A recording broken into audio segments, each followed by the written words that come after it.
Hello everybody and welcome. We got a good stream going today.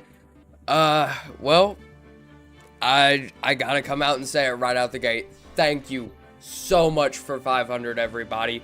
It has actually been amazing getting here, and it's only gonna continue to get more amazing from here on out. What is up, Wallop? How are you doing, my man? Man, we already got some loyal fans here. Amazing. One to be precise. Anyway, I'm not one for like long-winded speeches. I like to keep things short and concise, but I mean, you guys are the reason I'm still able to do this. So I mean, I gotta say thank you. Good, you looking snazzy, my dude. Thank you, and I'm willing to bet you look even better, my guy. What is going on with the stream? Un momento. This is a 500 stream. I gotta make sure everything's running smooth. Don't go anywhere, because I am.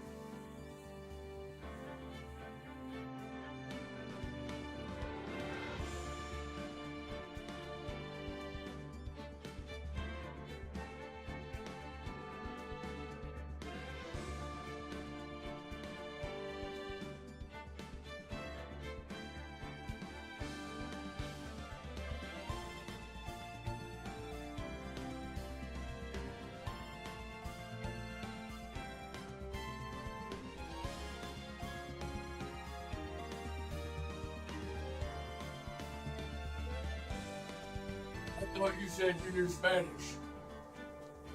Senor, por favor. Alright, there we go. I'm back. I'm here. Yeah.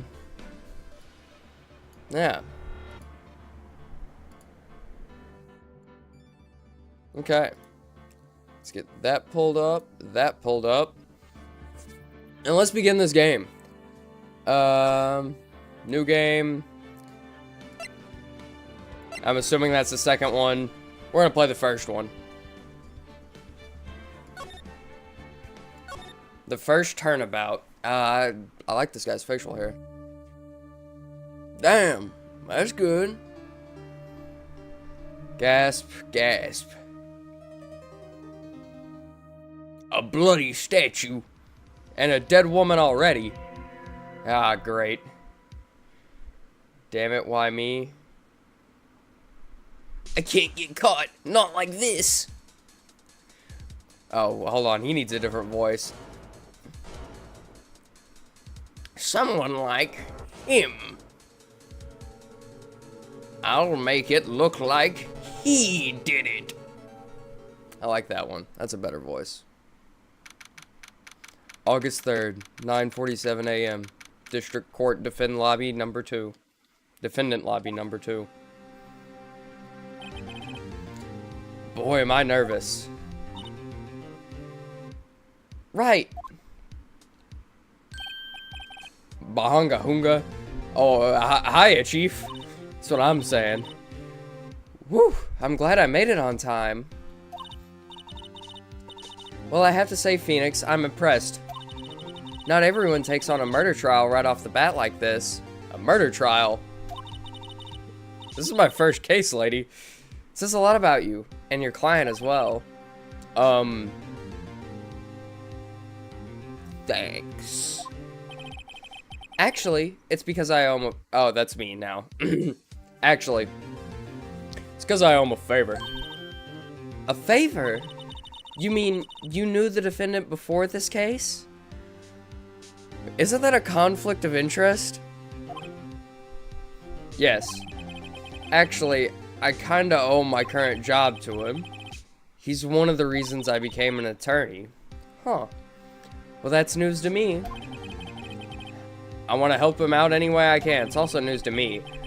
I just really want to help him. I owe him that much. Sounds like a decent guy. Who are we defending? It's over. My life. Everything. It's all over. Is that your client screaming over there? Perchance. Death, despair. Oh, I'm gonna do it. I'm gonna die. Sounds like he wants to die. Yeah. Nick! Hey. Hey there, Larry. Dude, I'm so guilty. Tell them I'm guilty. Give me the death sentence. I ain't afraid to die. What's wrong, Larry? Oh, it's all over. I'm finished. Finished! I can't live in a world without her. I can't! Who took her away from me, Nick? Who did this? Aw, Nick, you gotta tell me! Who took my baby away? The person responsible for your girlfriend's death? The newspapers say it was you.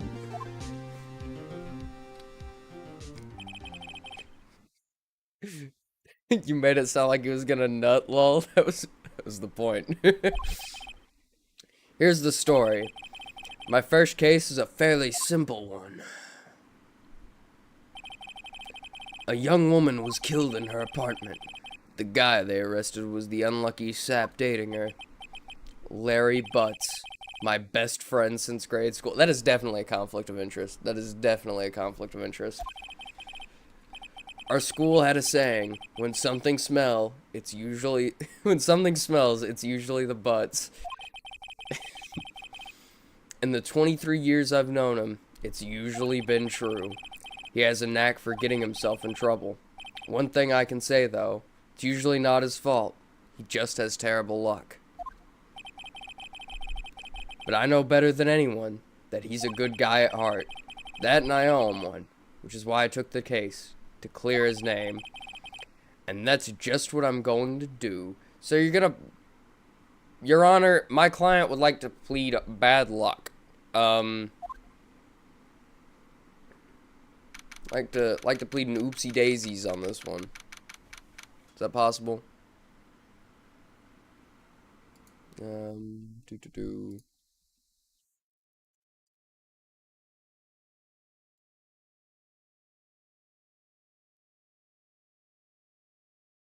Alright. And now the cursor's in the middle of the screen. My bad.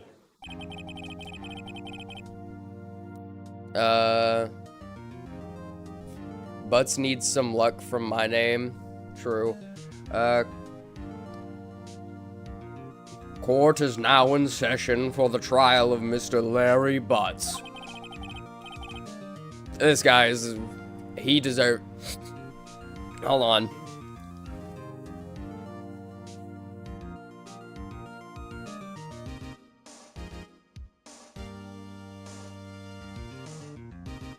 The prosecution is ready, Your Honor. The defense is ready, Your Honor. Mr. Wright, this is your first trial, is it not? Yes, Your Honor. I'm, a little nervous. Your conduct during this trial will decide the fate of your client. Murder is a serious charge. For your client's sake, I hope you can control your nerves. Thank you, Your Honor. Mr. Wright, given the circumstances, I think we should have a test to ascertain your readiness. Yes, Your Honor. What?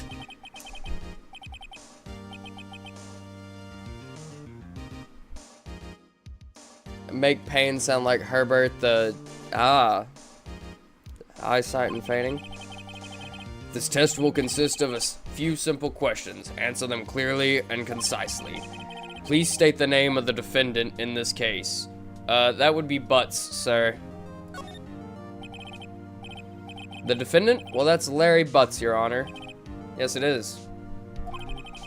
Just keep your wits about you and you'll do fine. Next question. This is a murder trial.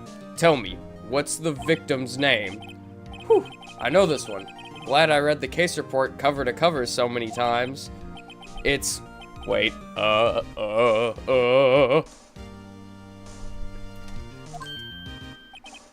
No way, I forgot. I'm drawing a total blank here. Phoenix, Are you absolutely sure you're up to this? You don't even know the victim's name. Oh, the victim. Of course I know the victim's name. I, just forgot. Temporarily. I think I feel a migraine coming on. Look, the victim's name is listed in the court record. Cindy. Okay. Mr. Wright, who is the victim in this cinder block? I'm curious. But no, it's Cindy Stone.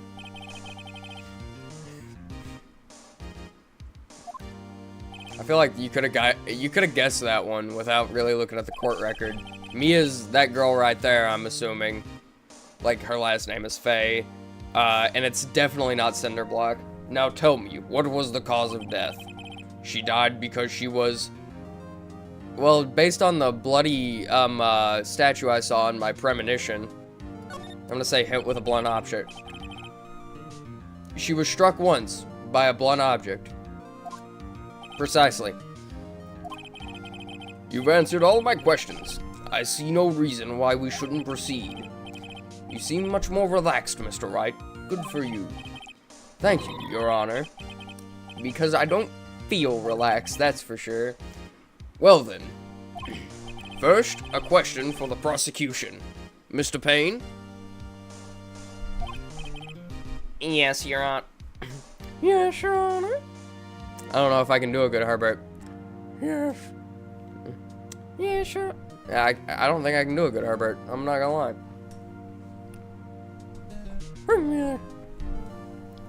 I'm a sweet little sexy ass. I'm a sweet... No, I can't. I can't. I'm gonna do a nerd emoji for him instead. Yes. Yes, Your Honor. As Mr. Wright just told us, the victim was struck with a blunt object. Okay, I'm gonna quit with the glasses if he's just gonna say one little liners like that. Would you explain to the court what the object was? The murder weapon was the statue of the Thinker. It was found lying on the floor next to the victim. I see. The court accepts it into evidence. It's rather heavy. What's that? Is that like a camera? Right. Be sure to pay attention to any evidence added during the trial. That evidence is the only ammunition you have in court. Isn't all evidence, like, turned in before court starts? Whatever. Soul Ascender. Cindy has a final boss fight, lol. I guess. She has a second phase. There's Cindy Stone, and then there's Cinder Block. Mr. Payne, the prosecution may call its first witness.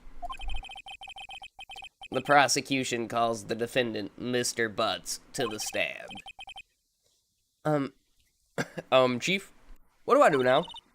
Pay attention. You don't want to miss any information that might help your client's case. You'll get your chance to respond to the prosecution later, so be ready. I didn't go with an overly feminine voice for her, because I don't know how long. She seems like a... Let's just hope she doesn't say anything... or he doesn't say anything unfortunate. I don't know. Like a mechanical clock, lol. I guess. But, yeah, I don't know if she's gonna be staying here, so I don't want to, like, strain my voice so early. Uh-oh, Larry gets excited easily. This could be bad. You telling me a guy with that facial hair gets excited easily? Nah. Mr. Butts. Is it not true that the victim had recently dumped you? What voice did I give Larry? I'm bad at this. Hey, watch it, buddy. We were great together. We were Romeo and Juliet, Cleopatra and Mark Antony. Didn't they all die? I wasn't dumped. She just wasn't taking my phone calls. Or seeing me. Ever. What's it to you anyway?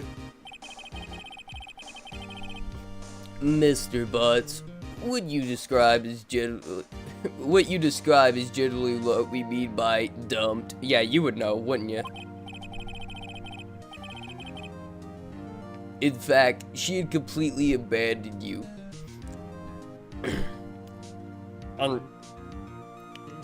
And was seeing other men. She had just returned from overseas. It's just slowly slipping into Butts' voice. Actually, she had just returned from overseas with one of them the day before the murder? What do you mean, one of them? Lies, all of it, lies. I don't believe a word of it. Your Honor.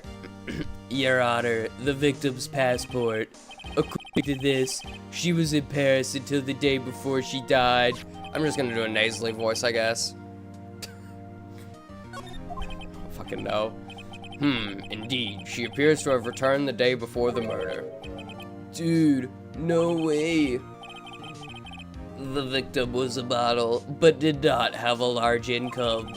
It appears that she had several sugar daddies.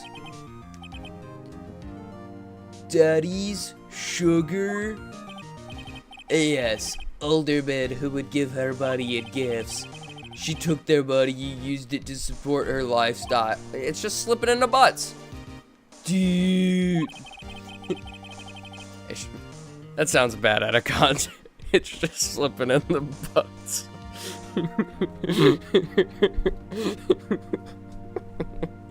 I'm a 12-year-old. At heart. Not like actually.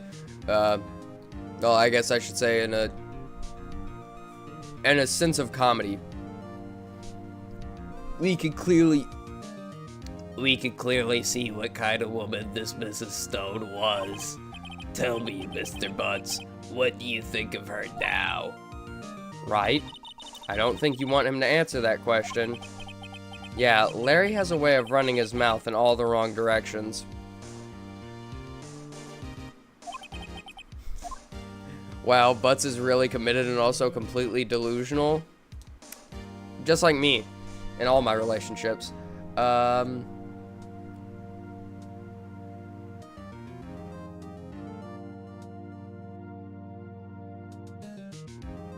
Let's see what happens.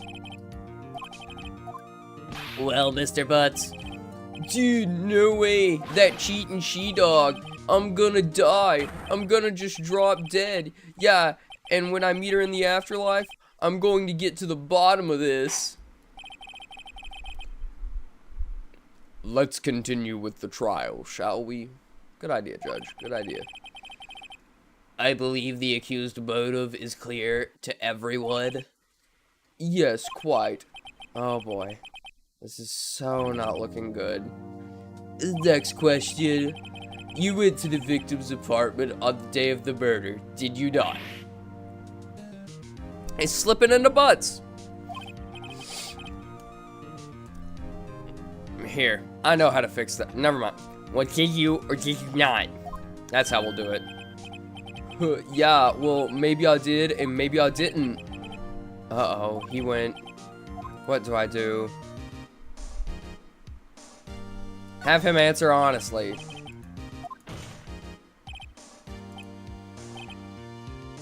Tell the truth. Yeah, I was there. I went.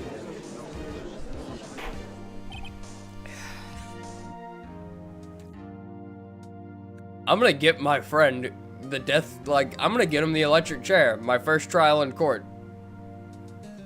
Order! Well, Mr. Butts? Dude, chill. She wasn't home, man, so I didn't see her. Your Honor, the defendant is lying.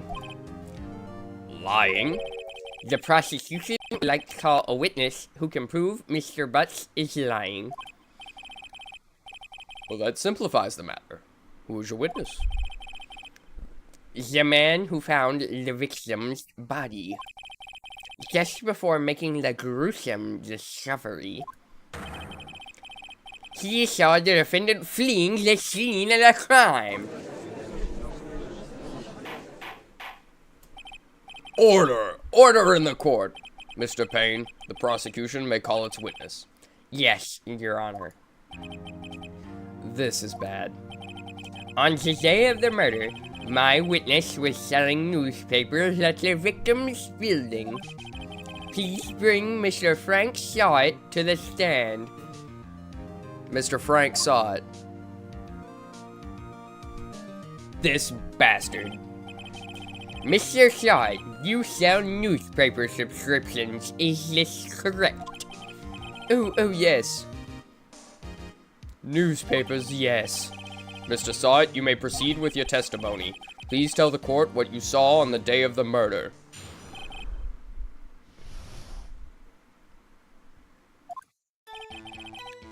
I was going door to door selling subscriptions when I saw a man fleeing an apartment. I thought he must be in a hurry because he left the door half open behind him. Thinking it strange, I looked inside the apartment. Then I saw her lying there. A woman, not moving. Dead. I quailed in fright and found myself unable to go inside. I thought to call the police immediately. However, the phone in her apartment wasn't working. I went to a nearby park and found a public phone.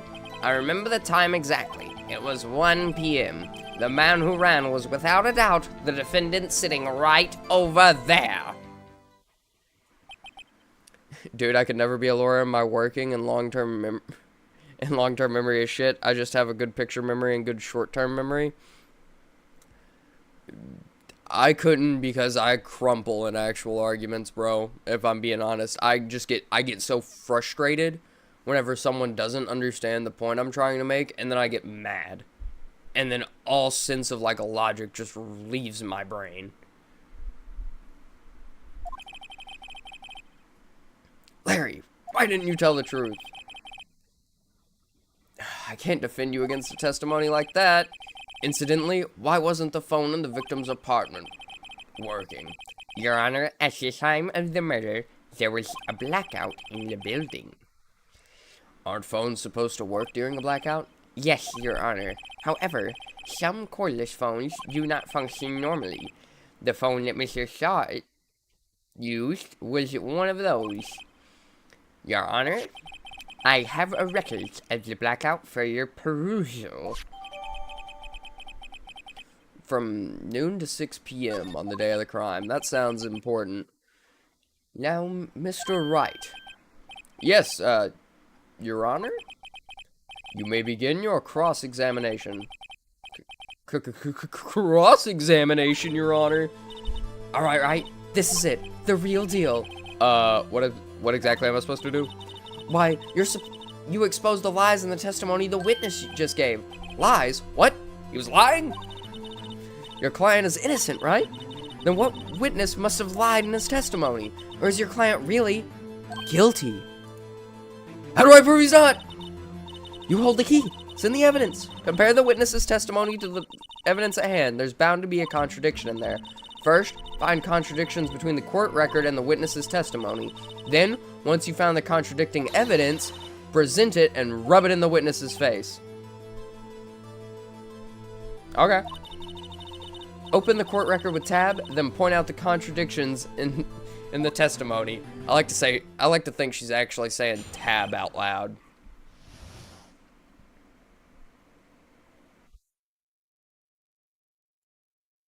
Hold on. I don't understand what's going on over here with YouTube, why it's doing the things it's doing. Does the stream all like look alright for you, Wallop? You're just like wondering and everything. But okay. We're gonna continue for now. I was going door to door selling subscriptions when I saw a man fleeing his. Okay, yeah, no, we've heard all this before. How do I... Okay, what is pressing? Okay. A common sight. I find it odd you would take notice of him. I don't know. He just seemed strange to me, that's all. Like he was mad, and yet frightened at the same time. Just like a criminal fleeing the scene of a crime. Press escape to get the fuck out of there. Yeah, it's fine. Okay, good. The defense requests that the witness refrain from conjecture. Of course. What the witness means is that the man he saw looked suspicious. So what happened next? Why'd they gotta start throwing all these S words at me whenever I gave him a lisp? I thought he must be in a hurry because he left the door half open behind him. Okay. Press that. Half open, you say? Yes, the door was open halfway, yes. I watched for a moment, but no one came close to the door. That's odd. In a big city like this, I thought. I see. And what happened next?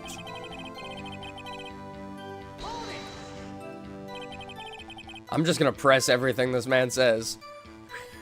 That seems like good lawyering. What gave you the idea to do that? Well, the door was half open, you see. Isn't it only human to want to peek? We climb mountains because they are there. It's the same thing. Truer words have never been spoken. Anyone will look inside. Why did Payne cut him off so quickly? So you looked into the apartment. What happened then? Then I saw her lying there, a woman not moving dead. Okay. Are you sure she was dead? Well, no, I guess I wasn't. But she wasn't moving at all, and there was blood everywhere. I guess that would look fatal to anyone. Very well, and what happened next?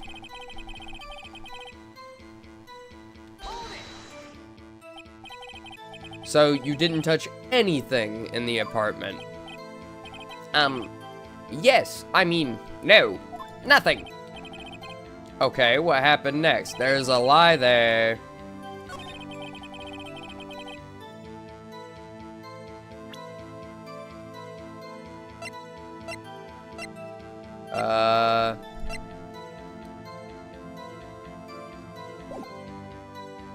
I just don't know what it is yet.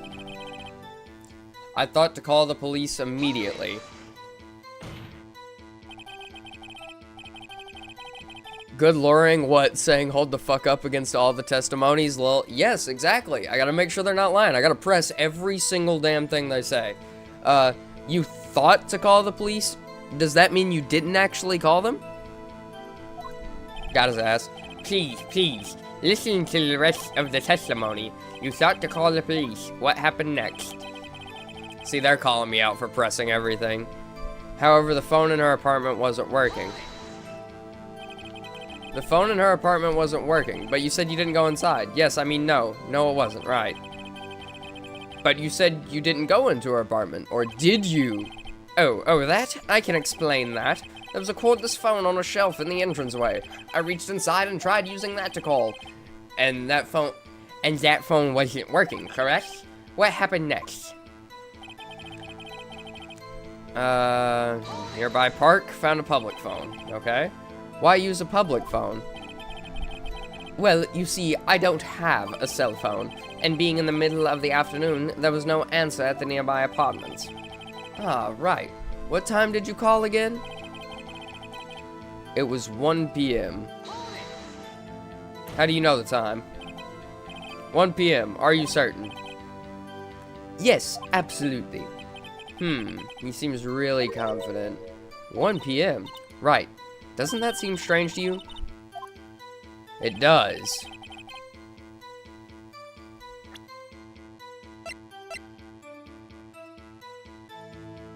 The cause of... She died in between 4 and 5. What do you mean 1 p.m.? Hey, yo. Hold the fuck up, mister. You found the body at 1 p.m. You're sure? Yes, it was 1 p.m. for certain. Frankly, I find that hard to believe. Your statement directly contradicts the autopsy report. The autopsy notes the time of death at sometime after 4 p.m. There was no body to find at 1 p.m. How do you explain this 3-hour gap? Oh, that, This is trivial. The witness merely forgot the time. After his testimony, I find that hard to believe. Mr. Sahit, why were you so certain that you found the body at 1 p.m.? Gee, that's a really good question. Do you get to the Cloud District very often? Oh, what am I saying? Of course you don't. Great job, Wright. Way to put him on the spot. That's all you have to do. Point out contradictions. Lies always beget more lies. See through one, and their whole story falls apart. Wait, I remember now. Would you care to give your testimony again?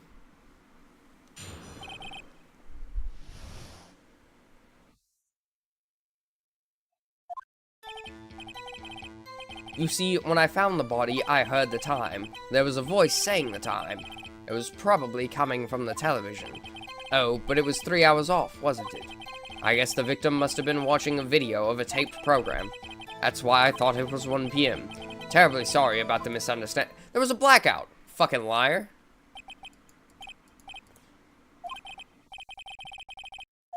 Yeah, no, I'm looking for... Yep. I've got this one, Mia.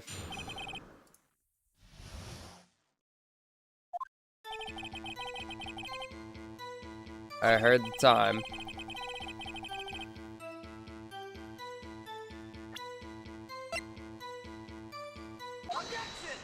No, there. Hold it right there, motherfucker. The prosecution has said there was a blackout at the time of the discovery. And this record right here proves it. You couldn't have heard a television or a video. The defense has a point. Do you have an explanation for this? Saw it? No, I find it quite puzzling myself. Quite. A dragon! I saw a dragon! What is it now, Mother?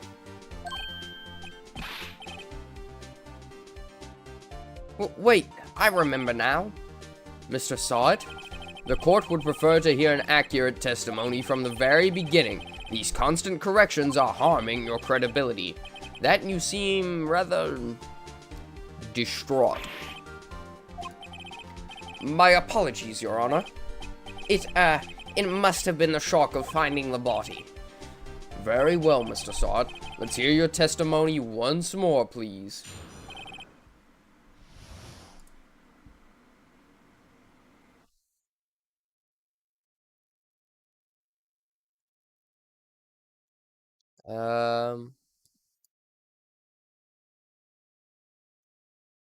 What happened to the stream? Is it just lying to me again? Sometimes, man. YouTube. Anyway.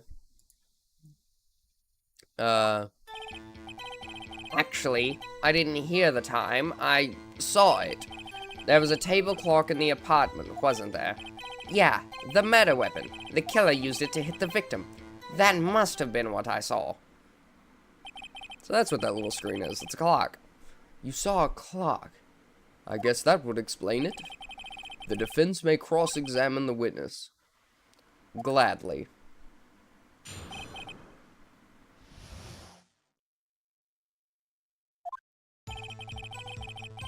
Actually, I didn't hear the time. I saw it. There was a table clock in the apartment, wasn't there? Yeah, the murder weapon. The killer used it to hit the victim. The murder weapon was a statue. I guess. Because this says it's a statue. The stream just had a blackout. How ironic, lol.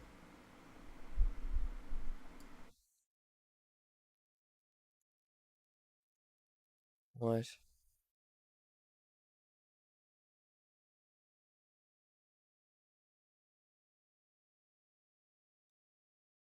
I don't... What the fuck?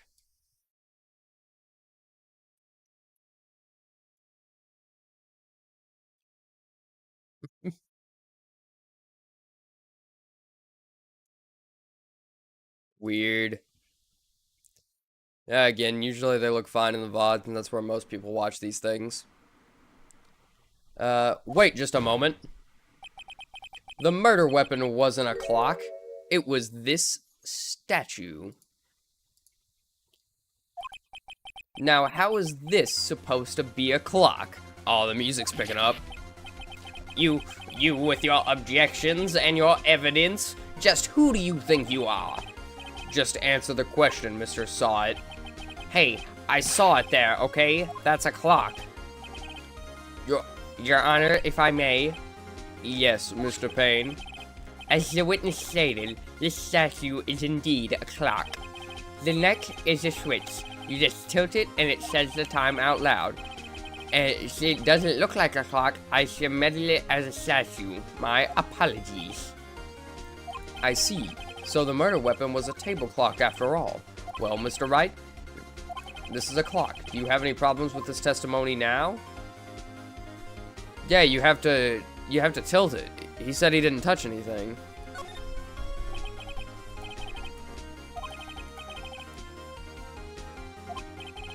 Yeah. Yet the witness testified that he never entered the apartment. I'm a genius. Clearly, a contradiction. Indeed. The witness knew it was a clock because he went into the apartment. You're lying. You were inside the apartment on the day of the murder. Oh yeah? Prove it. Prove I went in there. I'll do better than that. I can prove you were the one who killed her. You struck her with the clock, and the shock of the blow triggered the clock's voice. That was the sound you heard. Intriguing. Please continue, Mr. Wright. Yes, Your Honor. Mr. Saw It. The sound must have left quite an impression on you.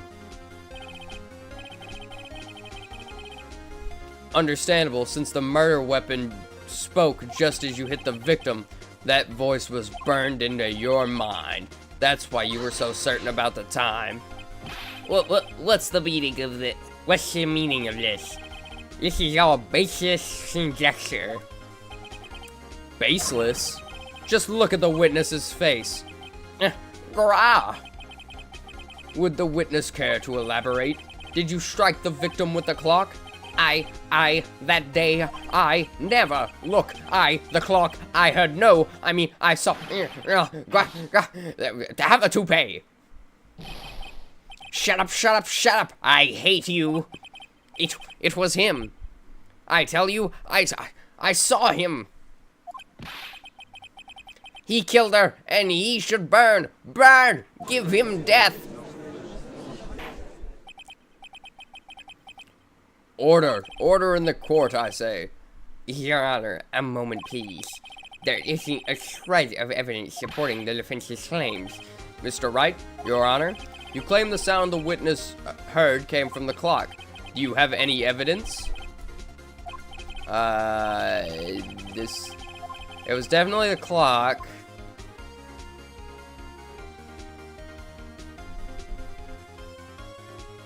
Try sounding the clock.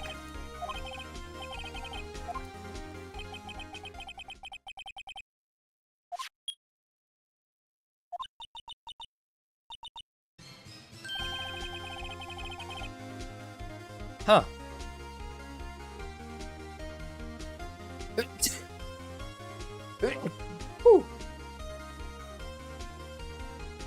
Anyway, that certainly is a strange way to announce the time.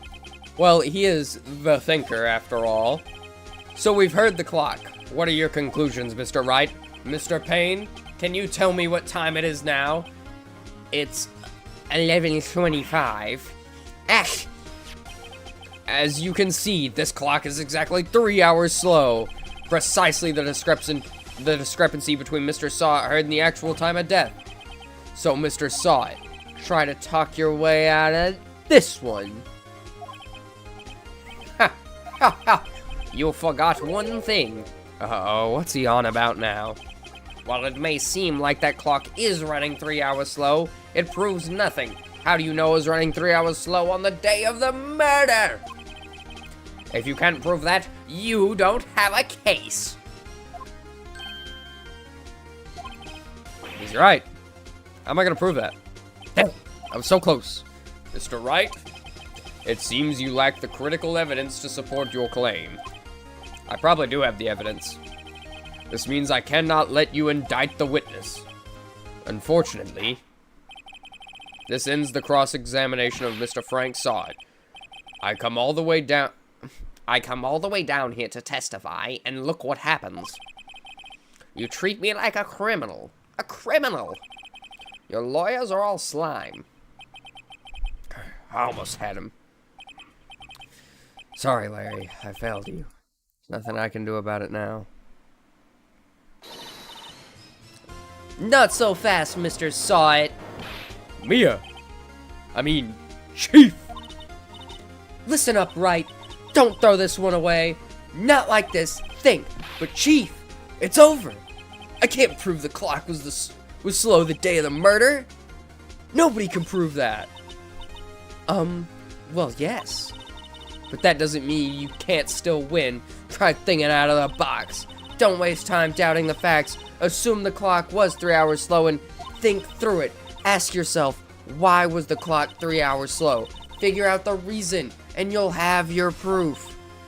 Right? Can you think of a reason as to why the clock would be 3 hours slow?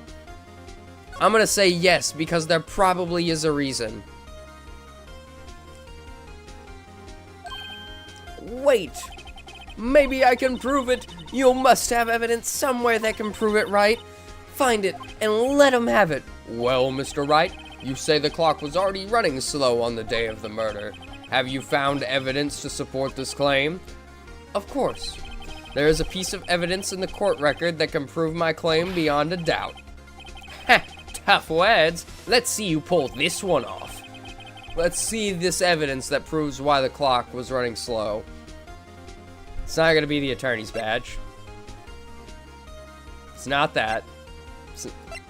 It's the only piece of evidence we haven't used. Paris. Okay, so the clock was set for the time in Paris. The victim had just returned home from abroad the day before the murder. As we all know, the time difference between here and Paris is 9 hours. When it's 4 p.m. here, it's 1 a.m. the next day there. The clock why those times? Because those were the murder and the shouting times. I was like, what? Why not pick like noon and 9? That'd be a lot easier for people to do in their heads. But you know, this is about the case, not about mental math. The clock wasn't 3 hours slow. It was 9 hours fast. The victim hadn't reset her clock since returning home. That's why the time you heard when you struck her dead in her apartment was wrong. Proof enough for you, Mr. Saw-It? Or should I say, Mr. Did It? Yeah.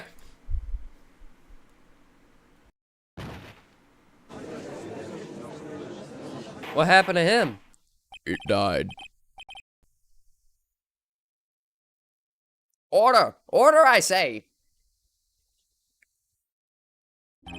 That's not his voice. Well, this case has certainly turned out differently than we all expected. Mr. Payne, your witness? He was arrested and has been taken away, Your Honor. Very well. Mr. Wright? Yes, Your Honor. I have to say, I'm impressed. I don't think I've ever seen someone complete a defense so quickly. And I find the true culprit at the same time. Thank you, Your Honor. At this point, this is only a formality, but this court finds the defendant, Mr. Larry Butts, not guilty.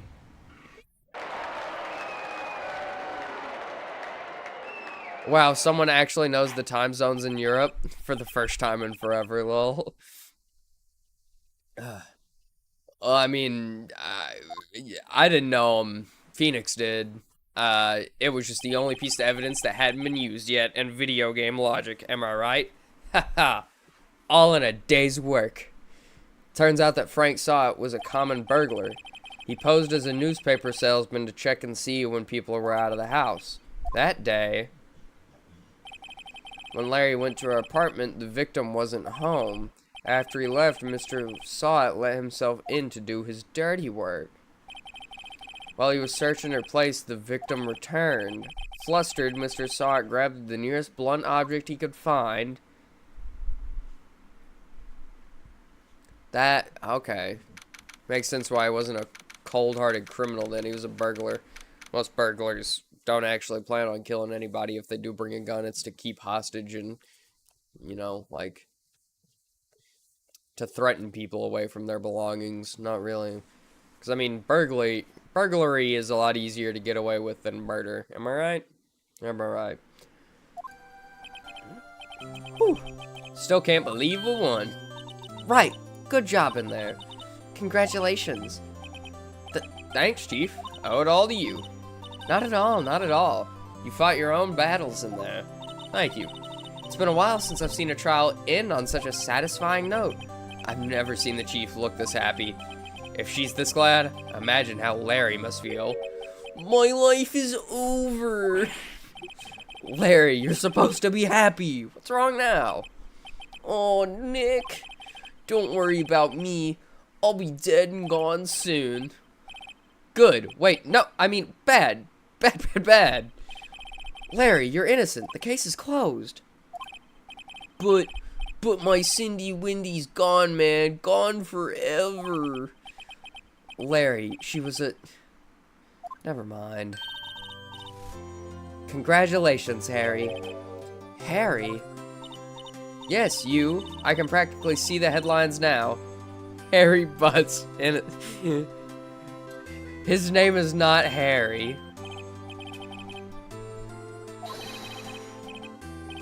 Isn't his name Larry?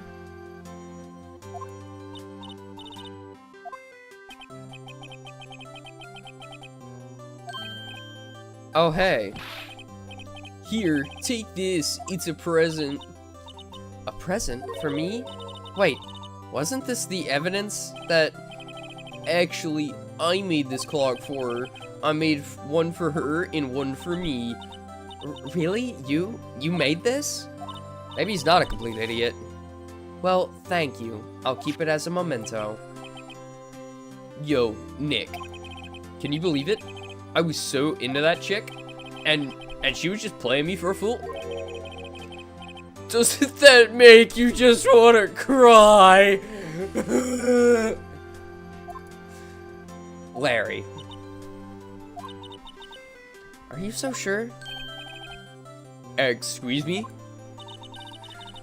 I think she thought quite a lot of you, in her own way. Nah, you don't gotta sympathize with me. It's okay. Oh, I'm not sympathizing, really. Isn't that right? Don't you have something to show your friend? Something that proves how she felt about him? Huh? Oh yeah, right. What the heck is she talking about?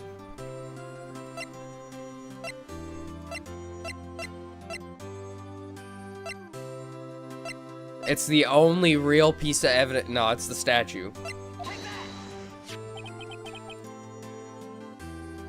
Proof positive you weren't just some chump to her. Huh? What about that clock? This is a clock you made for her, Larry. And she took it with her when she traveled. Whatever. She probably just needed a clock, that's all. That thing's really freaking heavy to carry around just for a clock. You think so? It's pretty heavy clock to take travel. That's what I'm saying. It said it was heavy. Like, why not have a watch?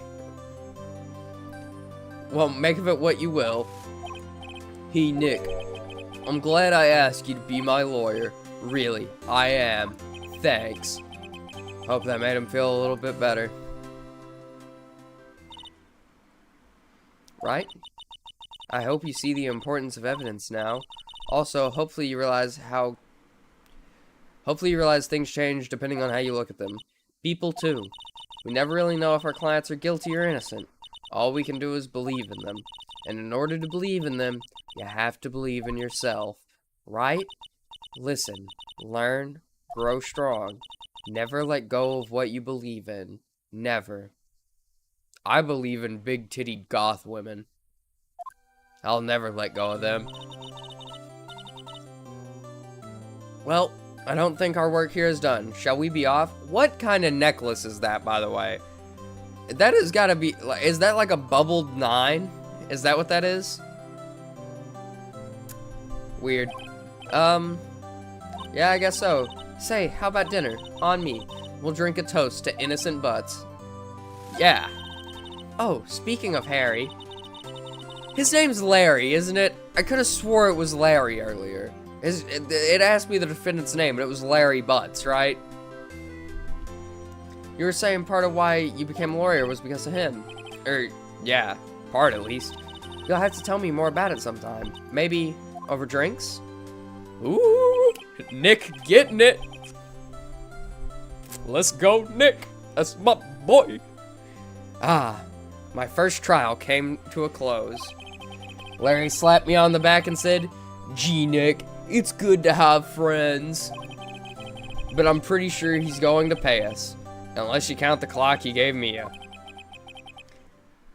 I'm pretty sure he isn't going to pay us. Probably what that said. I didn't know it then. But that clock was soon going to be at the center of another incident. And my promise to tell the chief about me and Larry, his name is Larry, would be one promise that I wouldn't be able to keep. Nick finna use the dick. He is, bro. You want to know why they call him Phoenix? It's because even after he's done, baby, he rises and he rises again. Hey, yo, up top.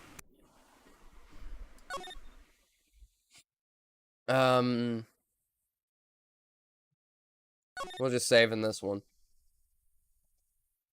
I guess. Yeah, no, I got this game like 2 years ago, by the way.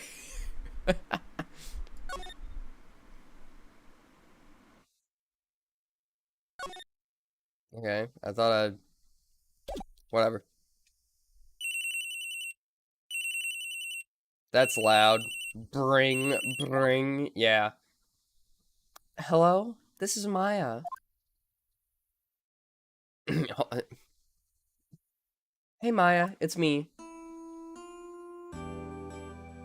Mia! What's up? You haven't called in a while. Sorry, I've been so busy. How have you been? Well, lonely, and it's all your fault.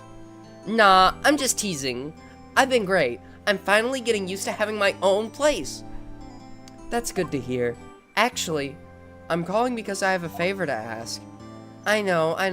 You want me to hold evidence for you? Sharp as always.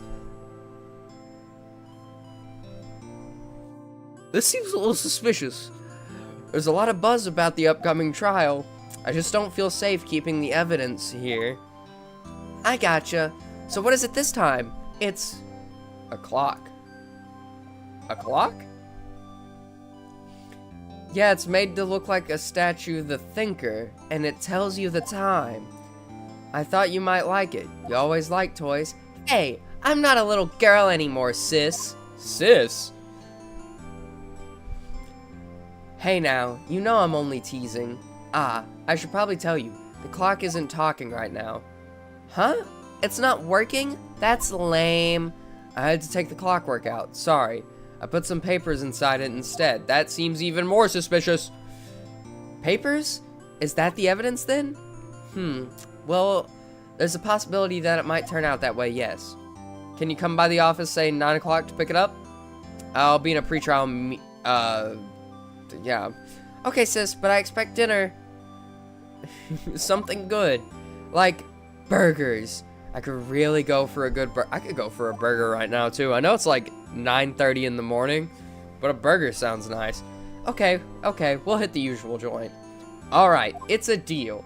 Okay, sis. See you soon. Yep, I'll be waiting, Maya. Ow. September 5th, 9:27 a.m. That's going to be important. It's a lawyering game, and they gave me a time and a date on something. This probably isn't as important, though, because it's just for a location that we're entering. Now, Miss Faye, I'll take what's mine. The papers. I'm sorry, but I can't give what I don't have. Miss Faye, you're a poor liar. Why, I see it right over there. That must be the thinker that swallowed those papers. How could you know? Ho ho. You are not of my background. Gathering information is my business, you see. I should have been more careful. Ho ho, my dear Miss Fay. I am so very sorry. But I am afraid I must ask you for one more thing. Your eternal silence. Farewell, Miss Fay.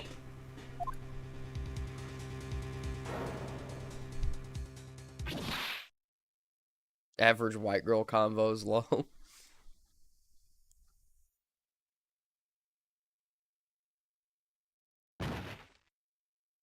Why'd Big Jack Horner just kill Mia?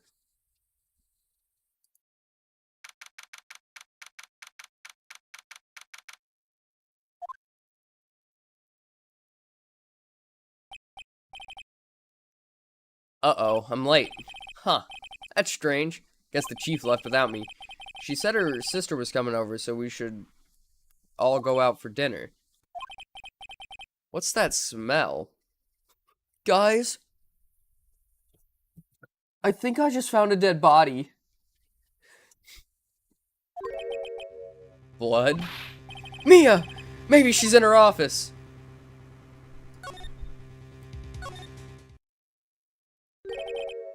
That smell.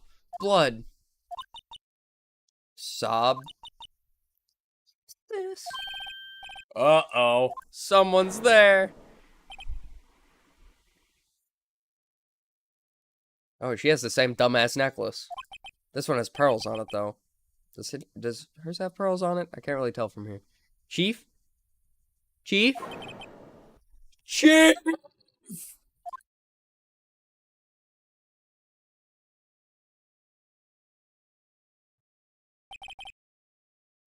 Who are you?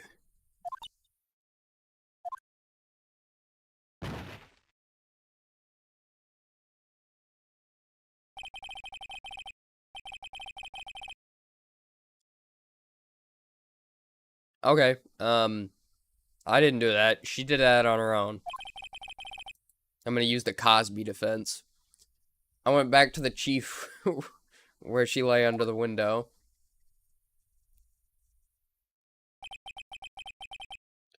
Her body was still warm. I could feel it when I held her shoulder. Then, all too quickly, it began to fade, till finally, she was cold. Chief. Booba booba booba booba booba booba booba. Struck on the head with a blunt object, died instantly. The thinker lying next to her must have been the murder weapon. Made by Larry Butts, actually a clock. Some glass shards near the chief's body.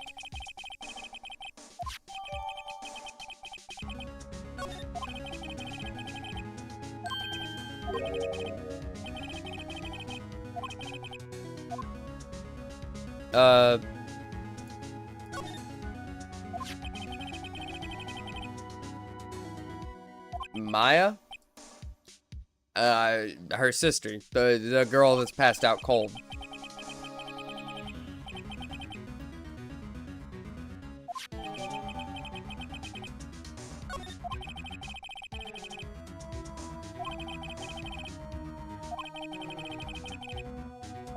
Yeah, we best call the police. So, quite the angle there. Whistle.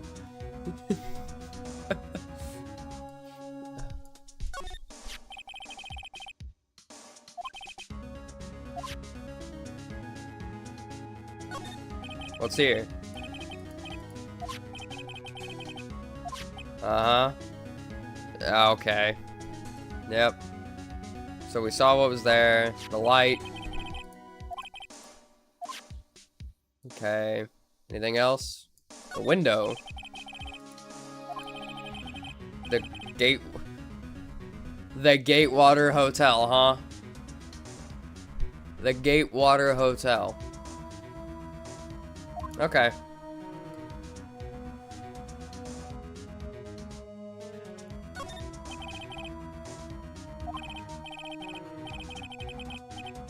has no relation to the Watergate Hotel. A simple function design feels pretty good to sit into. Okay. Now we can slide.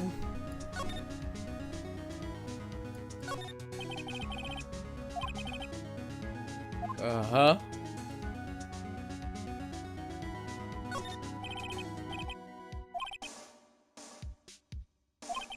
Yep. Only used her PC for email. Fair enough. I don't even text people. For as outgoing as I am extremely introverted. I'm an extrovert, but like I have so many introverted like traits, I swear.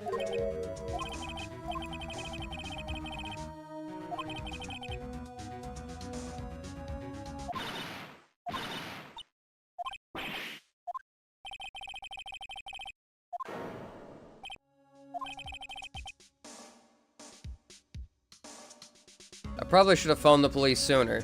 She's staring right at me. She's holding a phone in her hand.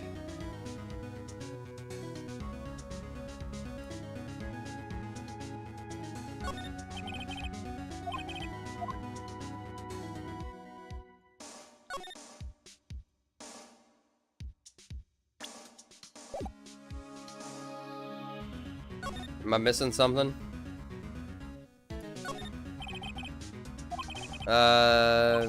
Spend big on stuff clients use, but keep your own stuff simple. Good little piece of advice, I guess. I don't know, I'm not a lawyer.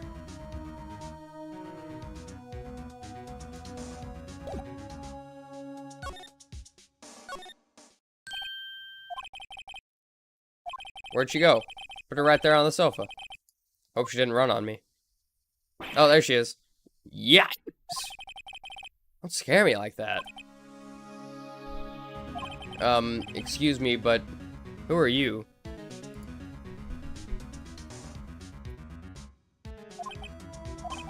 It's okay. I work here. Maya. Maya Faye. Maya Faye? Maya.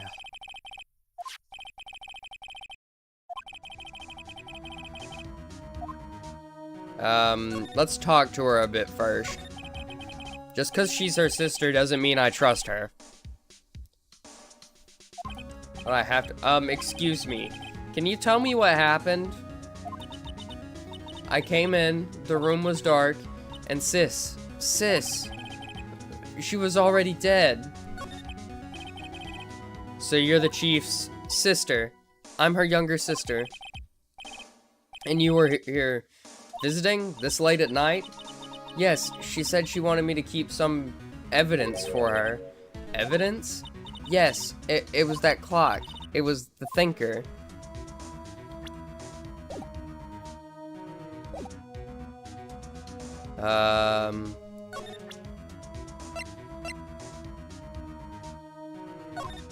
This?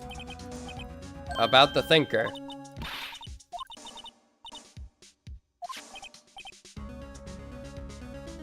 Yeah, no, in hindsight, that was a bad idea. Just being like, hey, yo, look at this thing with your sister's blood on it. But also, look at this thing with your sister's blood on it. Anyway, have fun playing, Guess Who Murder Edition. I'm finna do my homework and play War Thunder LOL. Take care and happy 500, man. Can't wait for the best of 500 if you make one.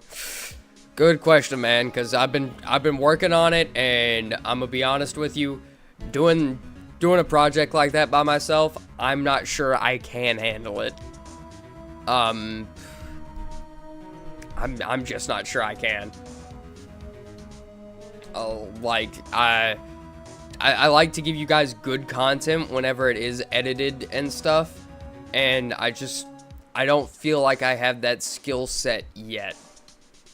I don't know, every time I watch it, like, I watch it back and everything, I hate it. I don't feel like it's my best work by far. And it kind of makes me want to not work on it more, but also, like, man, I know if I just kept working at it and practicing at it, I'd probably get better at it, you know? She wrote it on the back of this receipt. That's my name, no boy. Well, why would she write my name? Please, just calm down. Well, why would sis write my name? Uh-oh, now I've done it. She's gonna book it, ain't she?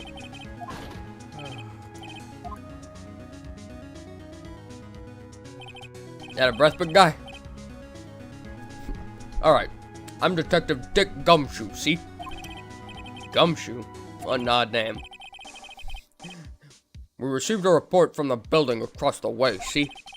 Got a person saying they saw a murder.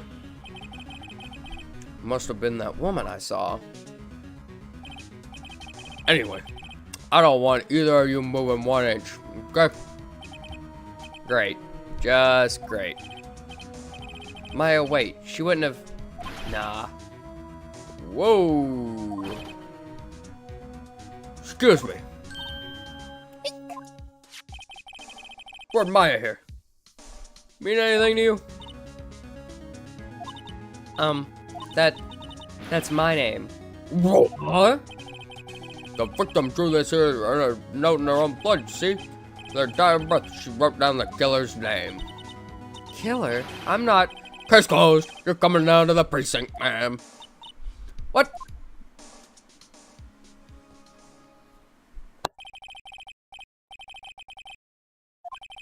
I was taking a question and didn't get out till the next morning. My eyes were heavy, but I couldn't sleep. I sat around, waiting for visiting hours to begin at the detention center. I had to talk to Maya as soon as possible. You know what? Things are heating up, guys. I didn't think we'd need it this stream. I really didn't think we would, but I think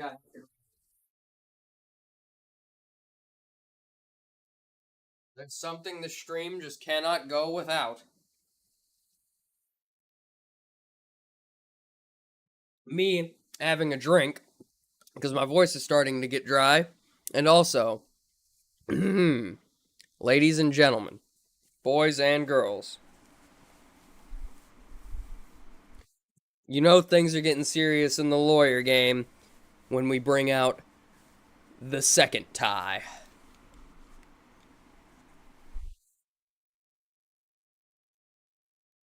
All right.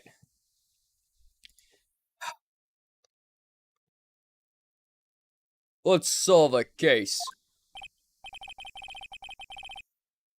Wow, they have poor Maya locked up like a criminal. Oh. It's you, the lawyer. Good morning. Good morning. She looks so tired. Are you going to be my attorney? Well, that's what I wanted to talk to you about. I guess it's up to you. I'd better give it to her straight. It's up to you. Up to me? Yes. I don't think this is something I should decide. After all, you're the one in trouble here. They're never going to believe me, are they? Even you, when you found me in the office, you looked at me like I had done it. Did I look at her like that? No, I never thought... It's okay, I understand. And I've also heard about you. Heard? Heard what about me? I was talking to my sister on the phone the other day. Today was my junior partner's first time in court. Wow, really? How'd that go? It was really quite the scene. Honestly, I was on edge the whole time. It's been a while. Ha! So he crashed and burned? He's a genius. One of those strike fear into the hearts of evil types. The only thing he's lacking is... a brain. Experience. Huh. Sounds like it was fun. Well, I know who to go to if I ever get into trouble now. I don't know, Maya. I think you might want to wait. Give him 3 more years. That is, unless you want to be found guilty.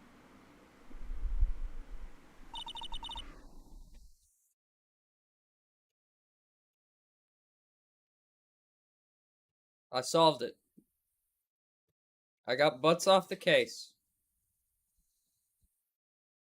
I solved it. And she shit talks me.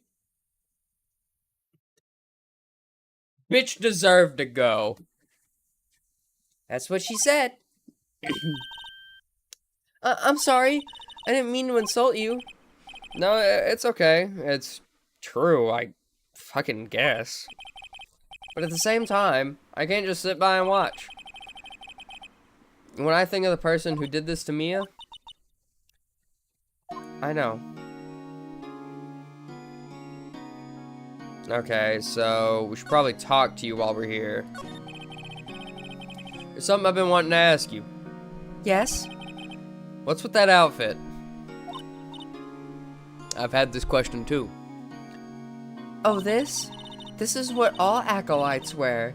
It's my uniform, you could say. Acolytes? Like people in religious training?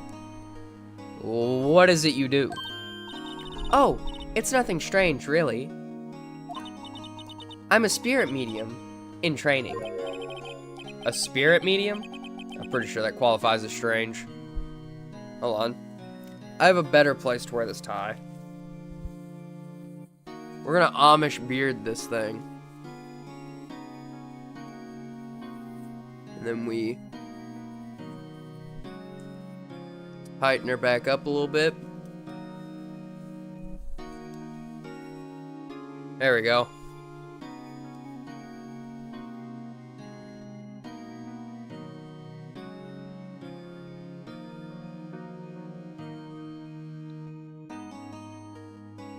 Look like my name is fucking Lodic.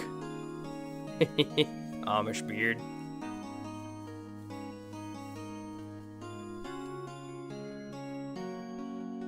There we go. A spirit medium? Pretty sure that qualifies as strange. I just pushed the headset clean off my head. That works. That's beautiful.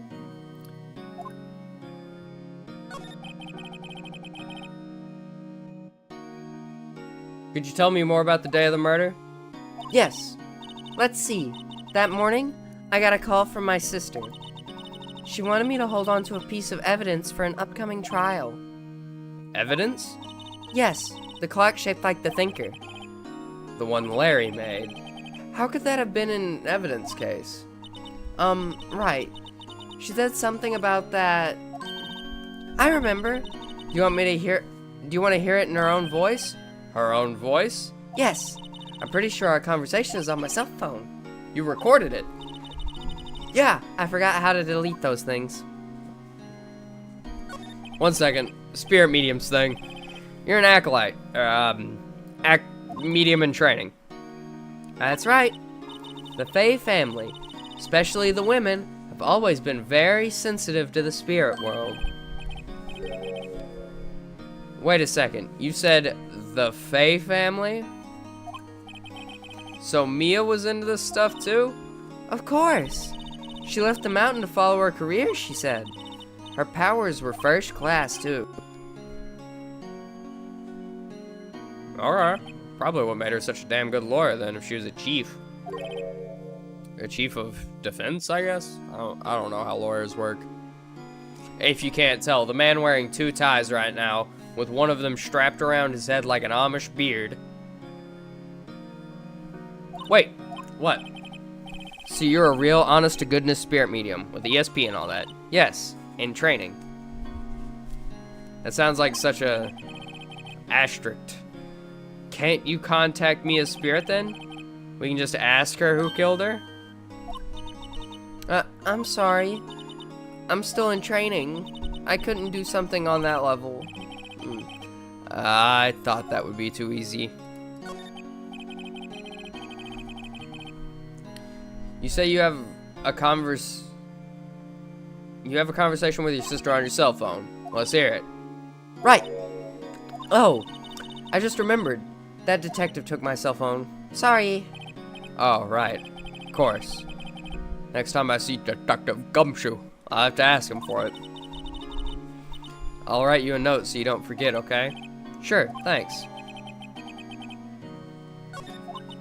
Nice.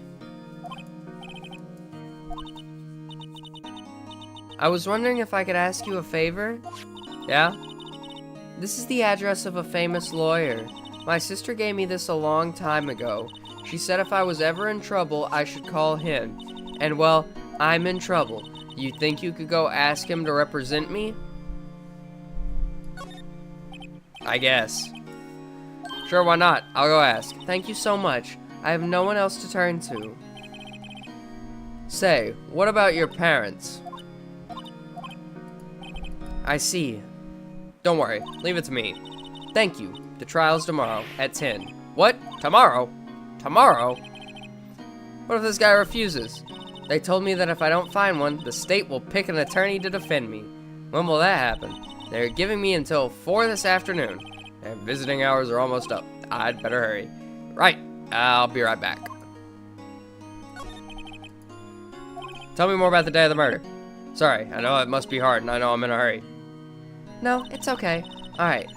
All I've been doing the past few hours is talking about it. I've kind of gotten used to it.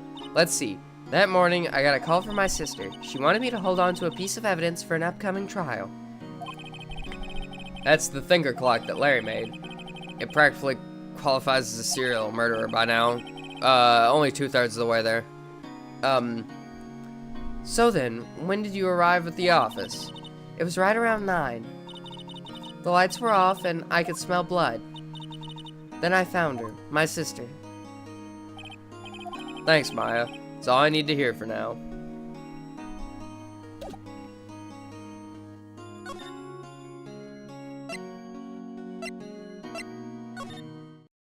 Grossberg. Who's here? Grossberg. The big boss is out. She couldn't say when he'd be back. Must be hard to keep any track of everything when you're a famous lawyer. Okay. The two tie joke was funny, but fuck that. Comfort and I look good. You know what I'm saying? You know what I'm saying, chat? I mean, just fucking like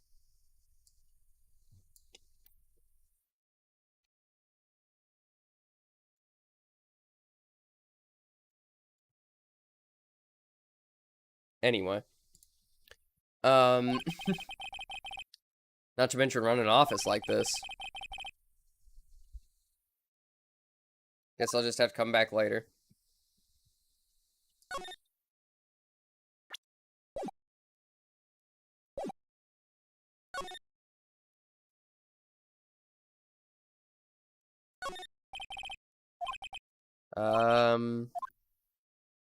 Okay.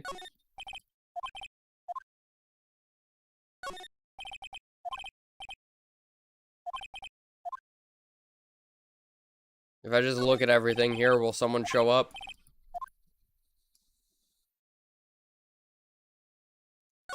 Plant. Nope. Well, back to Faye & Co.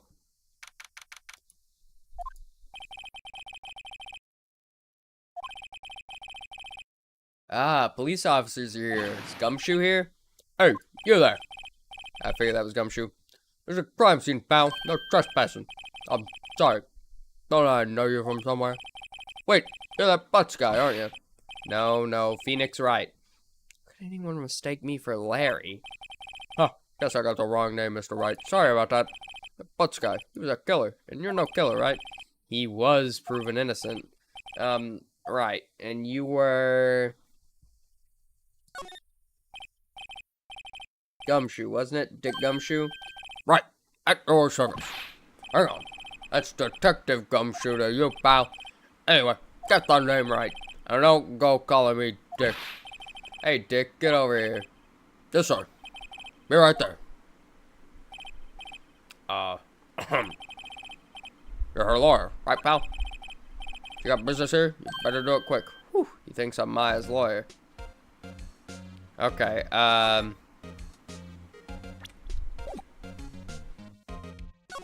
let's talk to him. About Miss Faye, did you do an autopsy? Want to know the results, huh? Now don't you look at me like that, pal. It's no use. She might have been your boss, but that doesn't mean you get any special treatment. Alright. You can see the report, but that's all. Death was instantaneous. 9 p.m. Okay. About Maya. Yeah, I'm looking forward to the trial. Sorry, pal, but this is one trial you aren't gonna win. Why do you say that? The city's put Prosecutor Edgeworth under the prosecution. Edgeworth. You know what that means, you being a lawyer and all. Prosecutor Edgeworth. That's right, pal. Mr. Miles Edgeworth himself. He edges a mile's worth?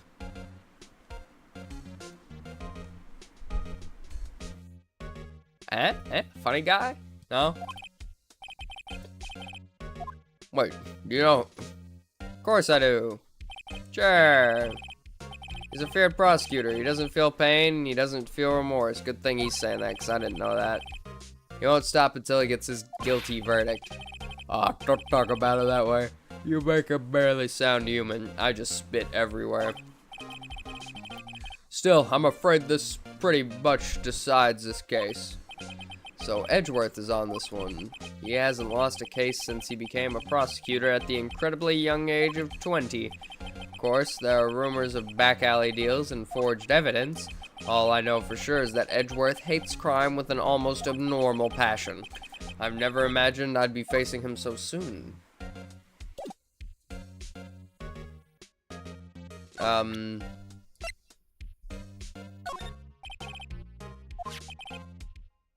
Yeah, do you think you can give it back? Sure. I mean, wait a second, pal. It's okay, lawyer. Uh-oh, he's on to me.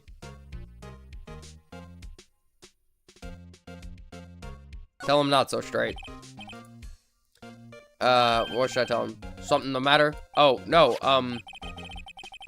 that carrying strap on the cell phone. This? It says, the Steel Samurai, warrior of Neo Old Tokyo. The Steel Samurai. That action hero on TV? Yeah, you see that strap is a collector's item. She was worried it might get lost if it went down to the precinct. That's what she said? Yes. Okay, pal. Wrote down all the numbers she called anyways. Here you go. Seems he didn't notice the recorded conversation.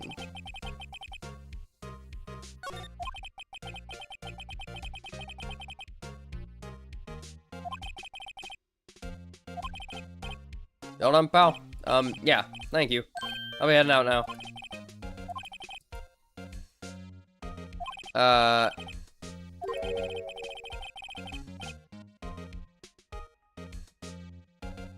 No influence in the witnesses with your lawyerly ways, pal. Isn't that exactly what I'm supposed to be doing? Oh yeah, her. That witness. Not Maya. Maya's a suspect, not a witness. Yeah, it's April, May. Sorry about this. Oh, is it supposed to be like she's a calendar girl? April, May? But I can't tell you anything about her. Well, you just told me your name. Her name is Miss May, huh?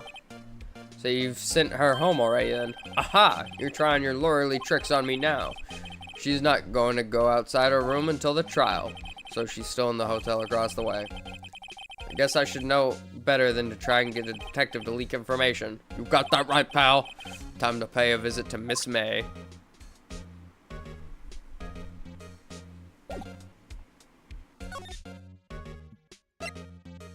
To the Watergate.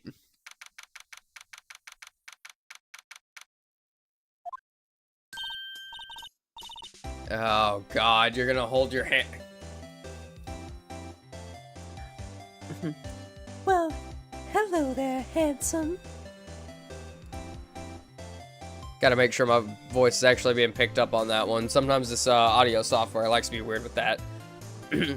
Well, hello there, handsome.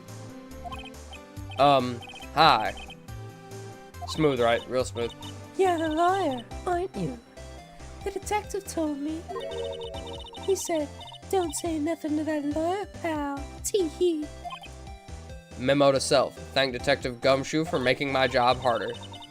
Gee, this is all like something out of a movie.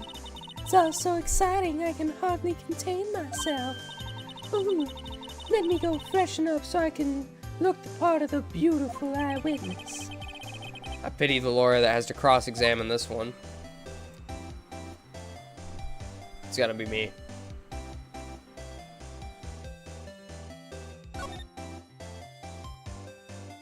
That looks oddly suspicious. Screwdriver stuck in the drawer. I wonder what's inside. Let's take a look. Hey, what are you doing? No touching. Ooh, bad boy. You really shouldn't pry around in other people's rooms, you know. You wouldn't want to make me upset, would you? Upset? I thought she was gonna explode for a second there. I wonder what she could be hiding inside that drawer. What'd you witness? Do you think you could tell me something? I need you to describe what you observed at the time of the incident. Oh, observe. Incident. You sound like a lawyer in the movies. I like a man with a big vocabulary. Better not encourage her. You know that thing that occurred, happened the other day, the bad thing? What did you see when it happened? I don't suppose you could tell me about it? Pretty please? Let me see. Well, dream on. If you want to know, you'll just have to come to court tomorrow, Mr. Lawyer. Oh boy. Could you... Just exactly who are you? Oh, Mr. Lawyer, are you hitting on me? No, hey, I'm just doing my job here. Tee, you know you're cute when you blush. Believe me, this is the first time in my life I've blushed this much. Right, can you just tell me what it is you do? Well, no, Tee. And you had your little hopes up, didn't you? Oh boy. I see there are 2 glasses on the table. Someone staying in here with you? Oh, what amazing powers of observation. You must be one of those famous detectives like on television. Oh no, not me. I'm just a lawyer. Say, Mr. Big Detective, why don't you go look for clues in the garbage? Miss Mary doesn't like nosy little lawyers. Oh boy.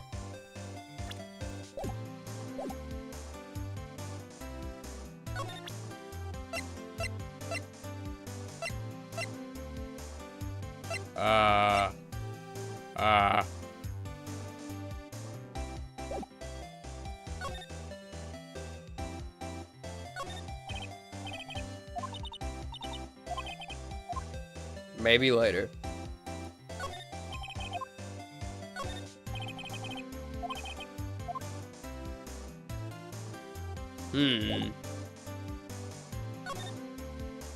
Anything else around the room? Hanging on the wall. A plant.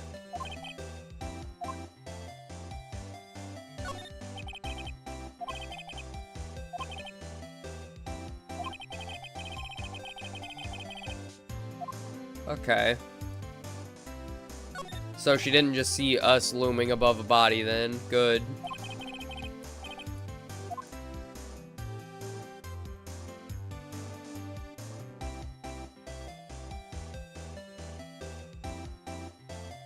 Ah. Alright.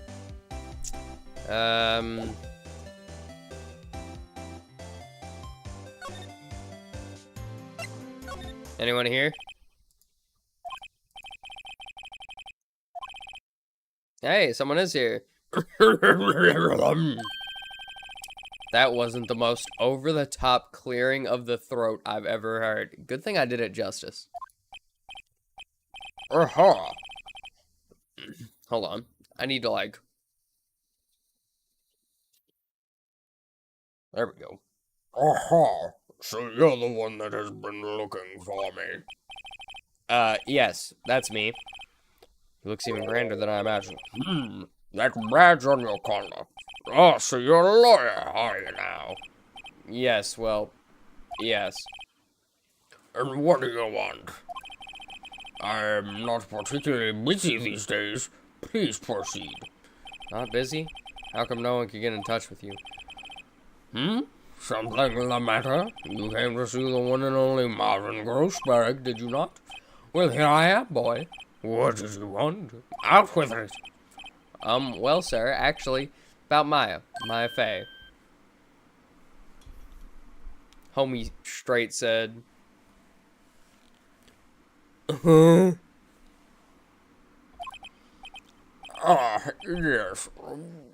Maya Fey. Go on. why the strange reaction? I'm really quite busy here, son. I can't go taking cases on a day's notice. No, it's quite impossible. Wait a second.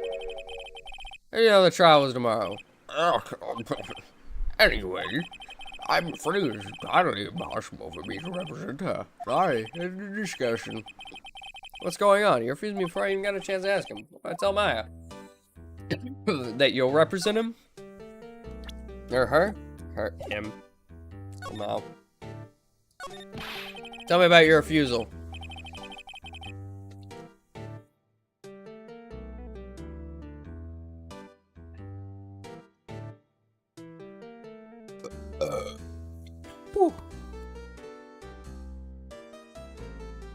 How can you just refuse like that? Please, tell me why you won't take the case. Yeah, well, you see, it's just, I'm busy, you see?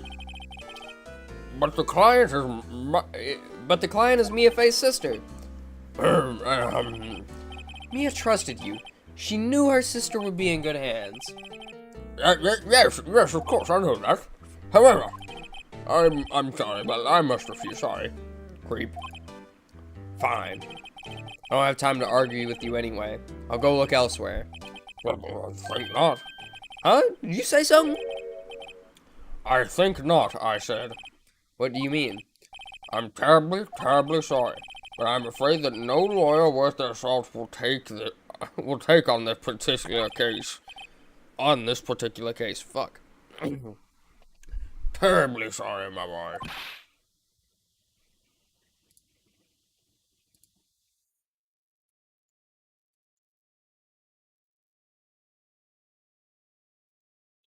Why?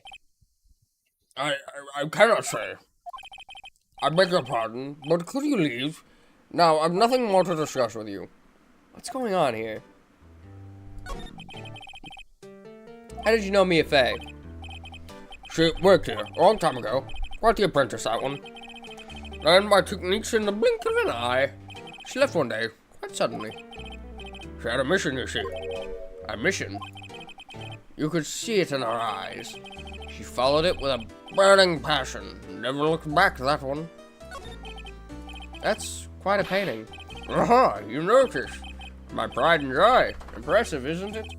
Well, isn't it? The color of the sky, the hue of the sea, the weave of the straw hat. Worth at least 3 million. I have no intention of parting with it, of course. No, I won't sell it, not even to you. I wasn't interested. I'm broke. It's not for sale.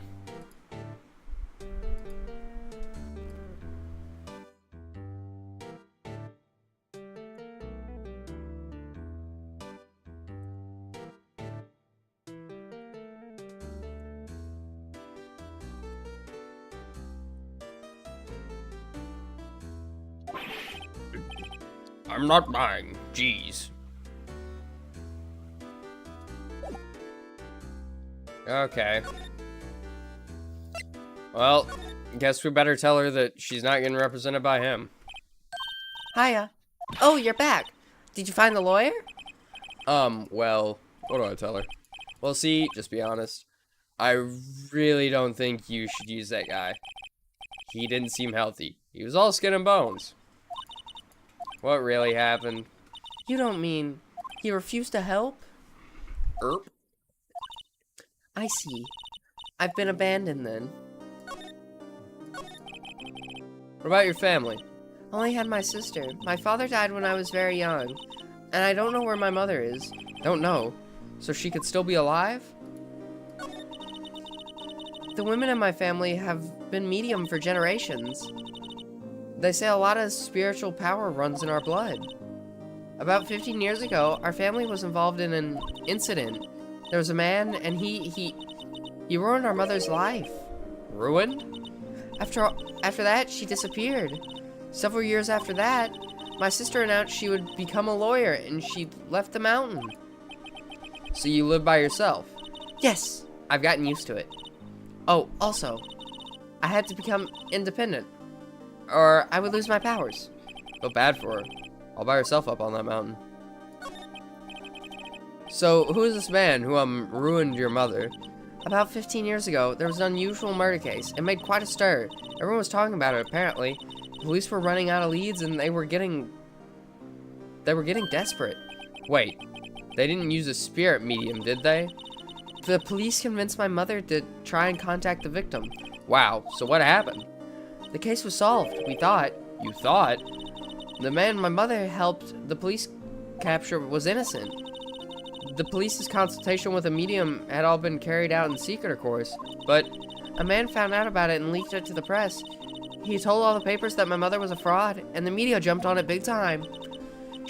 My mother, became the laughingstock of the nation. I see. White. Excuse me? White? That was his name. My sister told me. White? Just a little longer now, before the state-appointed lawyer comes, I guess. 4 p.m. Time's up. What should I do?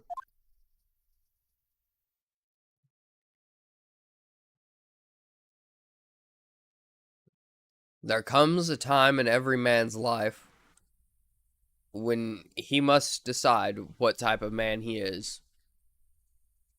One who sits there and faces judgment.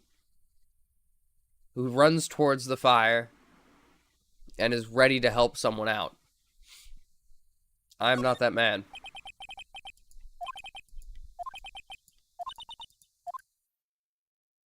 Wait, it actually let me? The result of the trial was in the newspaper. Guilty. I'll probably never meet her again. Did I make the right choice? Will I ever know? Mia, if you can hear me, please. I can't let that happen. I'm not leaving here until she takes me as a lawyer. I've made up my mind. I'm going to defend you whether you want me to or not. Why? Why? Well, someone else is the culprit. You aren't the culprit. Someone else is. How do you know? I have a hunch. Given the evidence, it would be easy to assume that Maya was the killer, but there's something about this whole thing that smells fishy. That witness's strange behavior, was that all an act?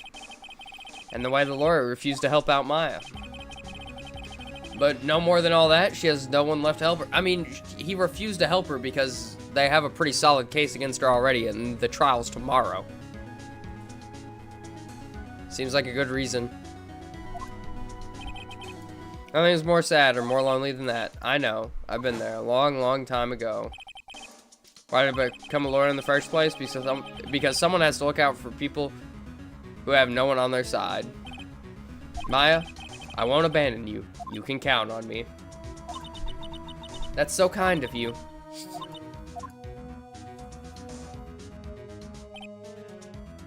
Well, let's fight this one and get you out of here. Right, thank you. Whew.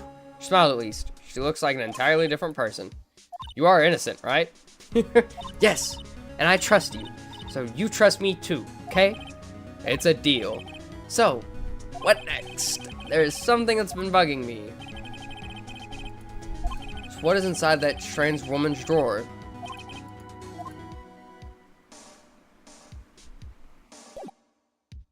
I will be back. Good afternoon, sir. Excuse me, are you? I beg your pardon, sir. I am the bellboy of this establishment, at your service, sir. Oh, right. I've just come up to deliver room service, sir. Do you know where Miss May might be? I believe our guest Miss May is currently using the, facilities. If you've no need of anything, I'll be taking my leave. Please, stay as long as you like. Enjoy. Yeah. Wait, no, hey. Why does it seem like every time I come here, I end up embarrassing myself? Wait, that's my chance to snoop around a bit. Ah, I almost forgot. There's a message for her. Please tell her that Mr. White, a Blue Corp, phone. Mr. White? Oh, boy. Wonder where I heard that name before. Could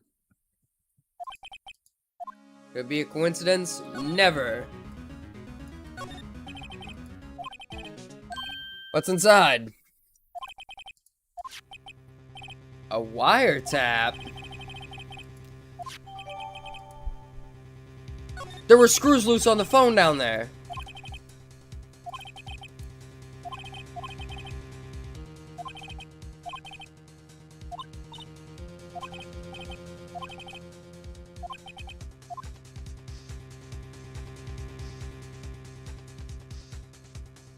Oh.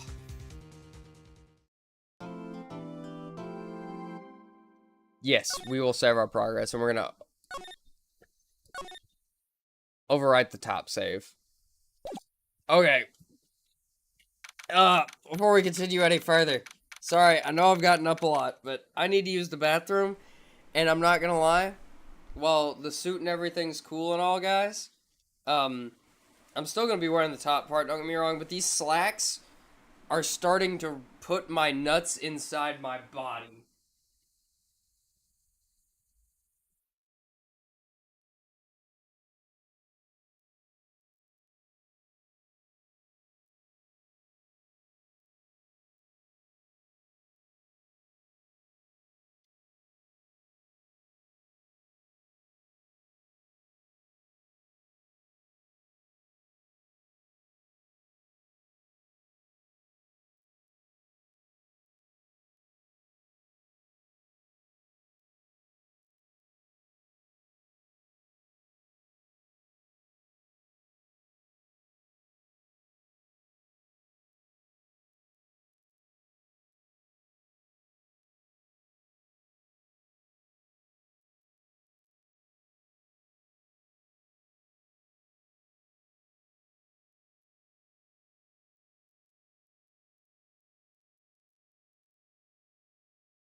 Okay.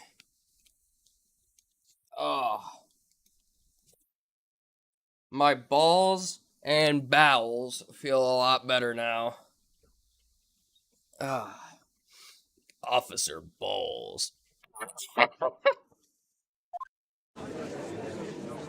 Ah.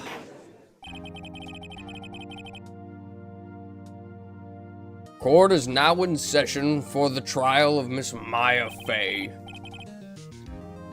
The prosecution is ready, Your Honor. Hold on. This is Edgeworth. He needs like an edgy voice. The prosecute. That just sounds bro-y again. The prosecution's ready, Your Honor. The prosecution's ready. How do I don't know, because he also looks dignified, you know? Like, how do I... The prosecution is ready, Your Honor. The defense is ready, Your Honor. Miles Edgeworth. I better not show any signs of weakness today, or he'll be on me in an instant. Mr. Edgeworth, please give the court your opening statement. Thank you, Your Honor. The defendant, Miss Maya Fey, was at the scene of the crime. The prosecution has evidence she committed this murder, and we have a witness who saw her do it. Oh, okay, so this is like a Lex Luthor vibe. Okay, I'm getting it. The prosecution sees no reason to doubt the facts of this case, Your Honor. I see. Thank you, Mr. Edgeworth. Let's begin there. If we may recall our first witness, Your Honor. The prosecution calls the chief officer at the scene, Detective Gumshoe.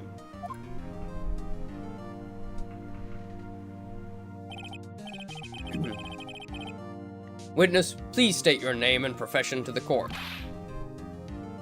Sir, my name's Dick Gumshoe, sir. I'm the detective in charge of homicides down at the precinct, sir. Detective Gumshoe, please describe for us the details of this murder. Very well, sir. Let me use this floor map of the office to explain. The body was found by the window here. And the cause of death? Lots of blood due to being struck by a blunt object, sir. The murder weapon was a statue of the thinker found next to the body, sir. It was heavy enough to be a deadly weapon, even in a girl's hands, sir. The court accepts the statue as evidence. They're still calling it a statue. Now, detective. Yes, sir. You immediately arrested Miss Maya Fey, who was found at the scene, correct? Can you tell me why? Yes, sir. I had hard evidence she did it, sir. Detective Gumshoe, please testify to this court about this hard evidence.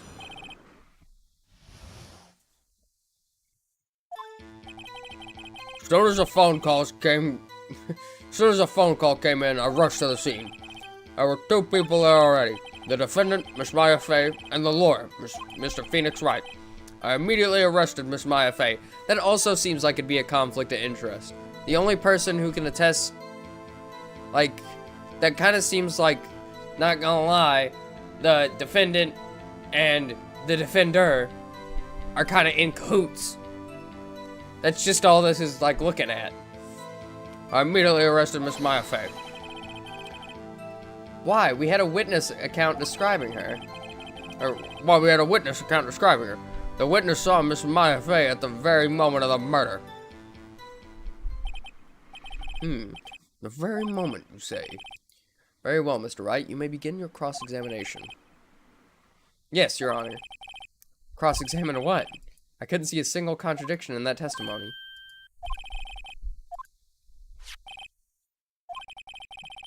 My sister couldn't find any contradictions. She would bluff it and press the witness on every detail. The witness always slips up and says something wrong. It worked lots of times. That's what I was doing last time. I was just pressing everything. No, Your Honor. I'd like to begin my cross-examination. Alright. I rushed to the scene. I don't think we need to press that. There were 2 people there already. The defendant, Miss Maya Fey, and the lawyer, Mr. Phoenix Wright. Why is that? What's your reason? Why we had a...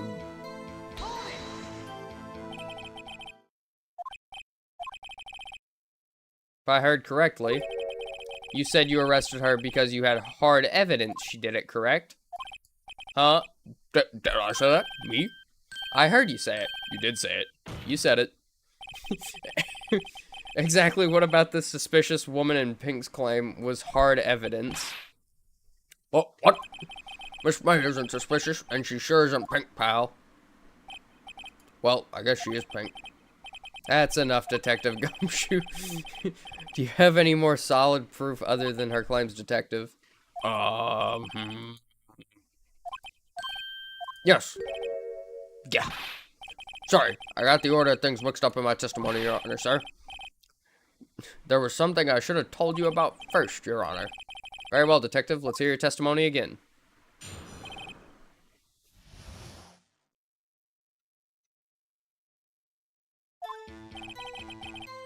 After securing the suspect, I examined the scene of the crime with my own eyes.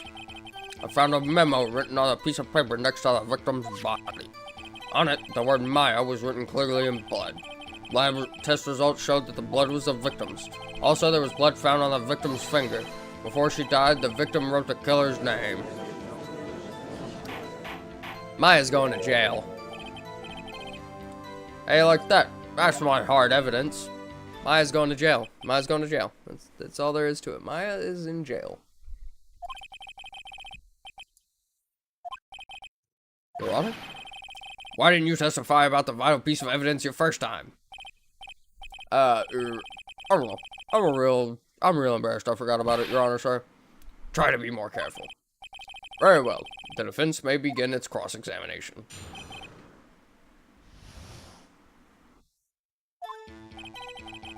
After securing the suspect, I examined the scene of the crime with my own 2 eyes.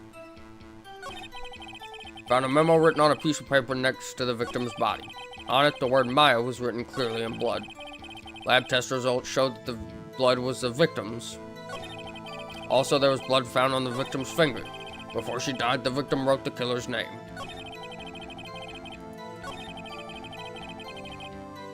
Okay. How do you know that that was the killer's name?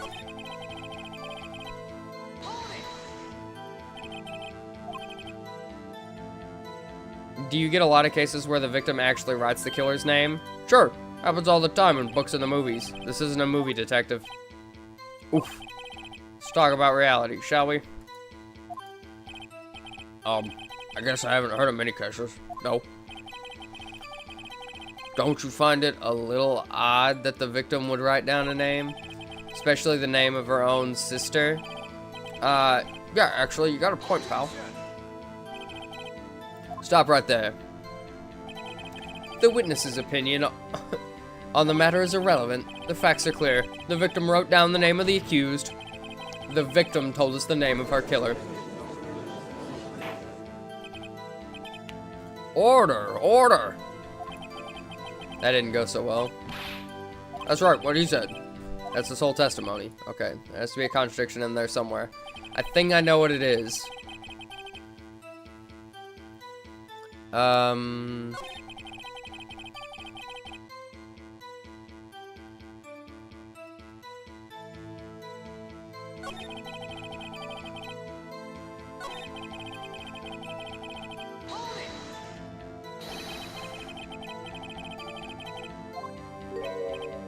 Oh, Miss May, the killer, I did.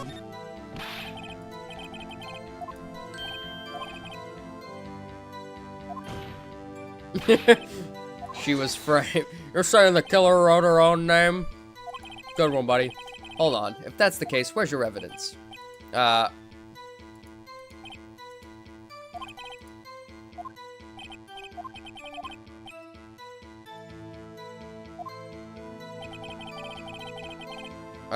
But I do have it.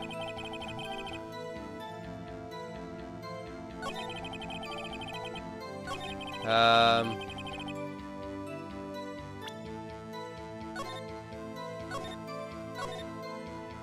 don't know what happens if I get anything wrong, so I'm just gonna save before I get anything wrong.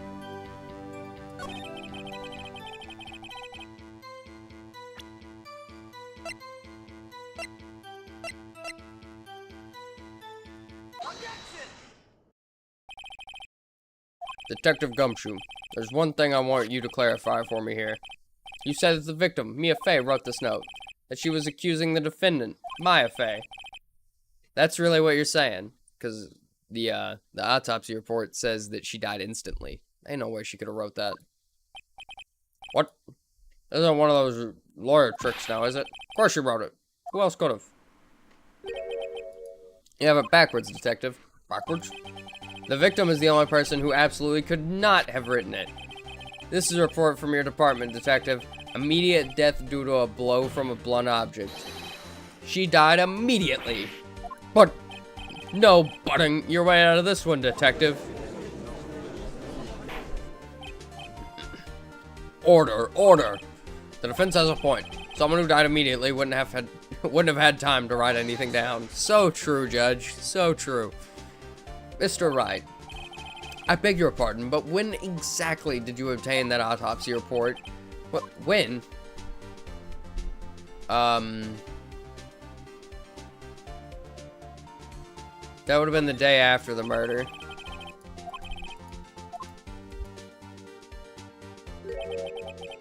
The autopsy report is outdated, Your Honor. What? What?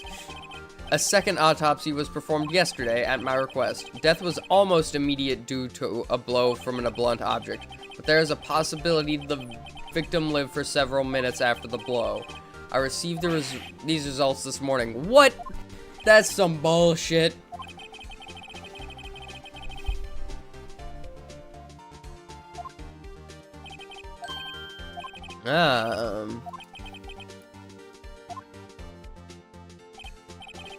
Why, Mr. Wright, you look shocked. Something you want to say? You're a sham, Edgeworth.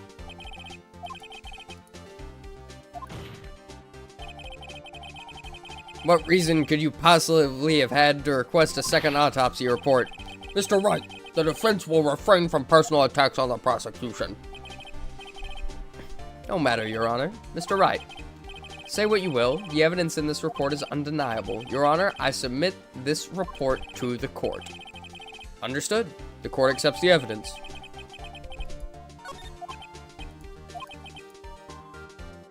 The evidence strongly suggests that the victim was identifying the killer. I suppose that's the obvious conclusion, yes. Darn, this isn't good. Alright, bring out the pink bitch. Let the witness, Miss April May, take the stand. Exactly what part of her is innocent?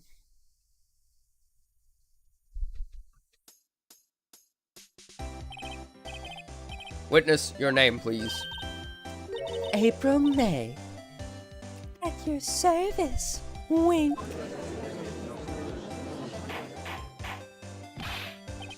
Order. An introduction should not require any reaction from the crowd.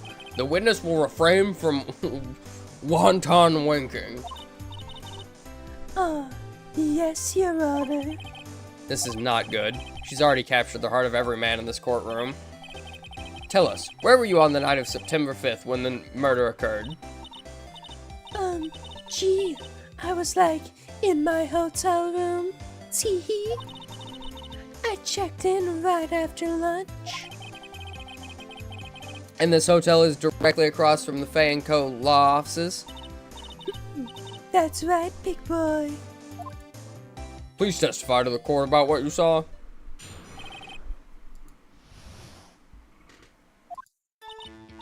It was like 9 at night. I looked out the window, you know. And then, ooh, I saw a woman with long hair being attacked. The one attacking her was the mousy girl sitting in the defendant's chair. Then the woman was, like, dodged to one side and ran away. But that girl, she caught up to her and she hit her. Then the woman with the long hair, she kinda slumped. The end. That's all I saw. Every little bitsy witsy. Wink. Well, Your Honor, I see. It is a remarkably solid testimony. I don't see a need to trouble the witness any— Wait, Your Honor. Yes, Mr. Wright? What about my cross-examination? I thought the witness's testimony just now was quite firm. And you? Mr. Wright, I understand you were Miss Mia Fey's understudy, were you not? You must know her techniques well. Her cowardly way of finding tiny faults in perfectly good testimonies. Hey, how dare you? Her cowardly way of sniffing the bullshit from your sentences. Yes, very cowardly. Yeah, I'm gonna cross-examine the witness.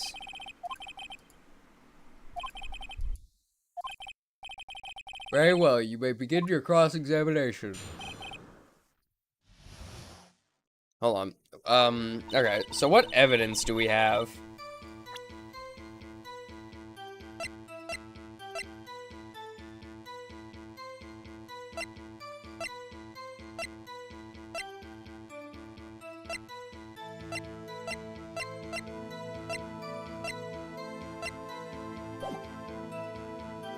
Hell yeah, man. Let's go. What's up, Kraken? My #1 supporter right there. It's like 9 o'clock at night and I looked out the window, you know. Ooh, I saw a woman with long hair being attacked. The one attacking her was the mousy girl sitting in the defendant's chair. She caught up to her and she hit her. That's it. I gotta press her. Definitely gotta press her. Objection! Why did you do that? Why did you look out the window? Were you expecting to see something? Oh, well, gee. What, that's it? She can't get out of this question that easily. I sorta, you know, had a feeling. Well, I have a feeling she's trying to avoid the question. Maybe I should press her a little harder on this one. Go for it. Surely, you must have had a reason to look out your window at that time of night. Oh. Mr. Wright, I will not have you badgering my witness. I'm not. I'm beavering her. Badgering? You insist on needling her with these trivial questions.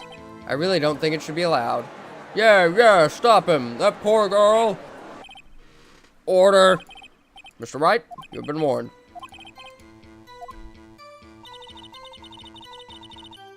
Saw a woman with long hair being attacked. It was the mousy girl sitting in the defendant's chair. He said something about not being able to identify faces a while ago from her apartment window down in there. We're gonna press this.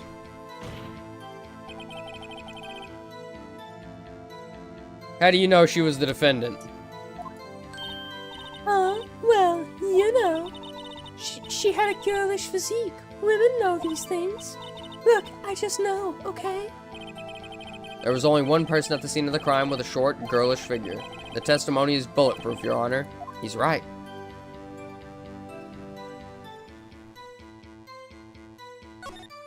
I question the testimony.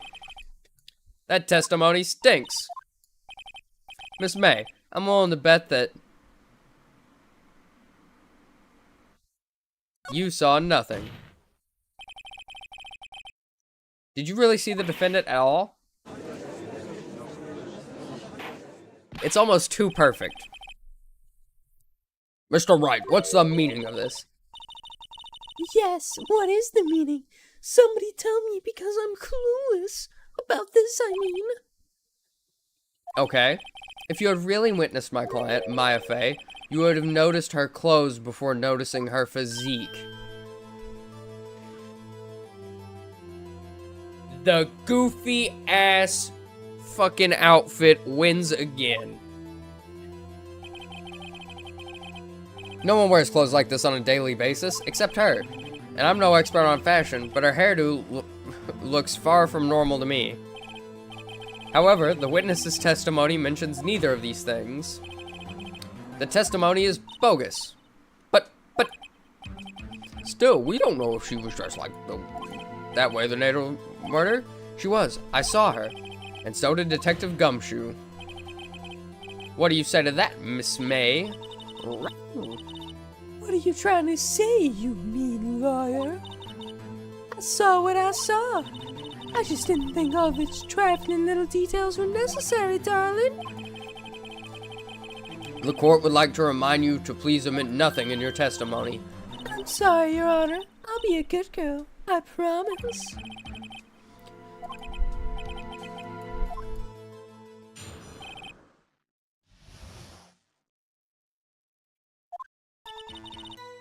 I did see everything. I did. The victim, the woman, dodged the first attack and ran off to the right. And then the girl in the hippie clothes ran after her. And she hit her with that weapon. I saw it. I did. That clock. That kind of statuey clock. The thinker, I think. Well, does the accuracy of my report not startle you? Tee-hee.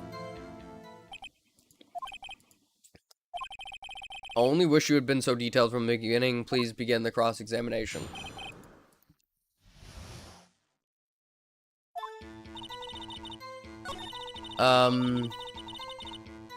Ran off to the right.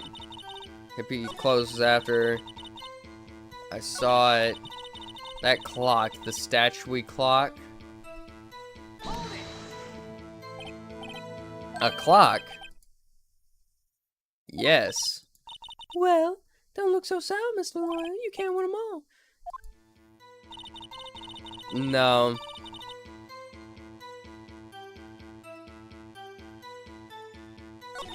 She knows something. She knows more. Top tier stream, you deserve 500. Hold it. Hold it! Thank you, thank you. And...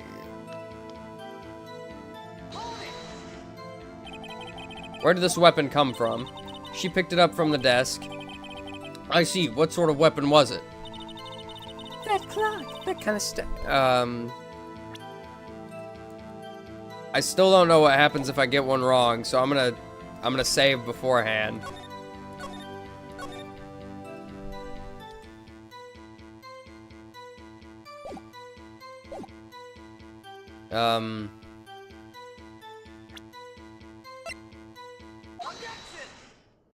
This? What you said quite now was just revealing. Revealing? Ooh, you'd like that, wouldn't you, naughty Mr. Lawyer?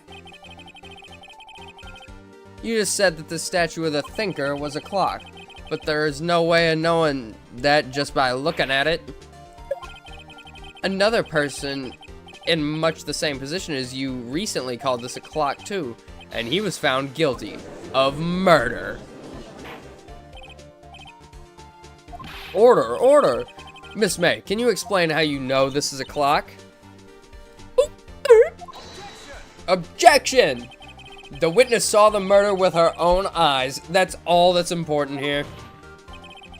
The defense is trying to confuse the issue with trivial concerns. Yes, yes, of course. You will withdraw your question, Mr. Wright. Objection! But questions are all I have, Your Honor. And as you may recall, I've caught murderers with these questions before. Well, only once. Objection sustained. You may continue to question the witness. Whew, that was close.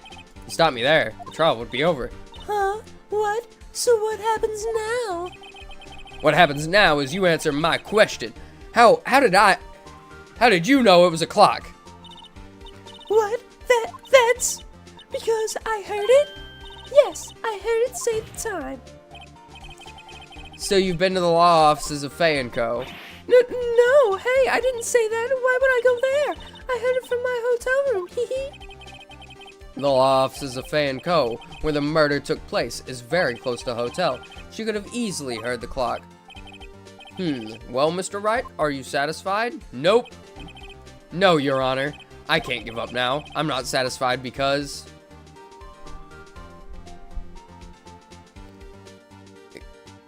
she couldn't have heard it. You were at the hotel. There's no way you could have heard a clock go off in the building next door. So true. So true. You have proof that she could not? Amateurs, amateurs. Listen to me, Mr. Wright. In the courtroom, proof is everything. Without it, you have nothing. You are nothing. And I'd like to propose a test to see if she really could have heard. The prosecution denies your request. What? On what grounds? This is a trivial matter with no direct bearing on the case at hand. Yes, it does. It directly bears to her testimony. Indeed, objection sustained. Damn, time to switch directions. Quick. Ready to proceed, Mr. Wright? No, Your Honor. Can't give up now. I'm not satisfied because it couldn't have wrong, I guess. Even though when it swings, it definitely was wrong. Our members of the court. Oh, that's right. No, no, no. Stuff was taken out of it. It's empty. That clock is missing the clockwork.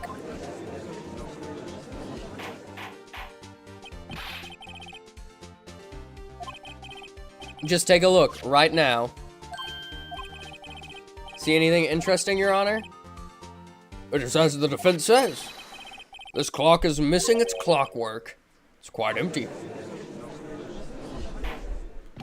Now we go for 1,000, and I got a shout out now in each vid for my favorite YouTuber. Hey man, you're like my favorite commenter. I mean, you deserve it.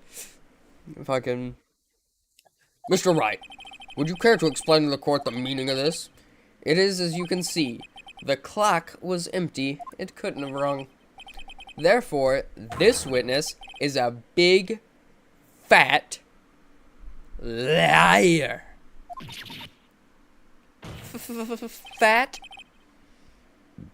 Well, Miss May? Tisk tisk. Quite a show you've put on for us, Mr. Wright. He knew the clock was empty. Somehow he knew. I'm afraid you've forgotten one thing, however. Indeed, the clock is empty, as you say. It can't ring. However, we must ask, when was the clockwork removed? If it was after the witness heard the clock, then there is no contradiction. That's true. That is a possibility. The clock might have been emptied after she heard it. And that is exactly what happened, Your Honor. Well, Mr. Wright, can you prove when the clockwork was removed? Yes, I can. I have audio recording of when it was removed. I have proof. Oh, what? Wasn't it you who told me proof is everything? Well, I was listening. And now I'll show you the proof you like so much. The evidence that proves when the clockwork was removed is this cell phone. I didn't mean to check this. I meant to present. Yeah. Take a look at this. That's a very cute cell phone. Oh, you have a girly phone. Wait. This isn't my phone. Listen. This is the defendant's cell phone, and it contains a recording. A recording of a conversation she had with the victim on the day of the murder. Order! The defendant's cell phone. This wasn't brought to my attention. Perhaps Detective Gumshoe overlooked it. The good detective better remember he's up for evaluation soon. I gotta say, I'm starting to feel bad for the big fella. Let's hear the conversation. Yep. The clock isn't talking right now. It's not working. That's lame. I had to take the clockwork out. Sorry. September 5th, 9:27 a.m. Ow!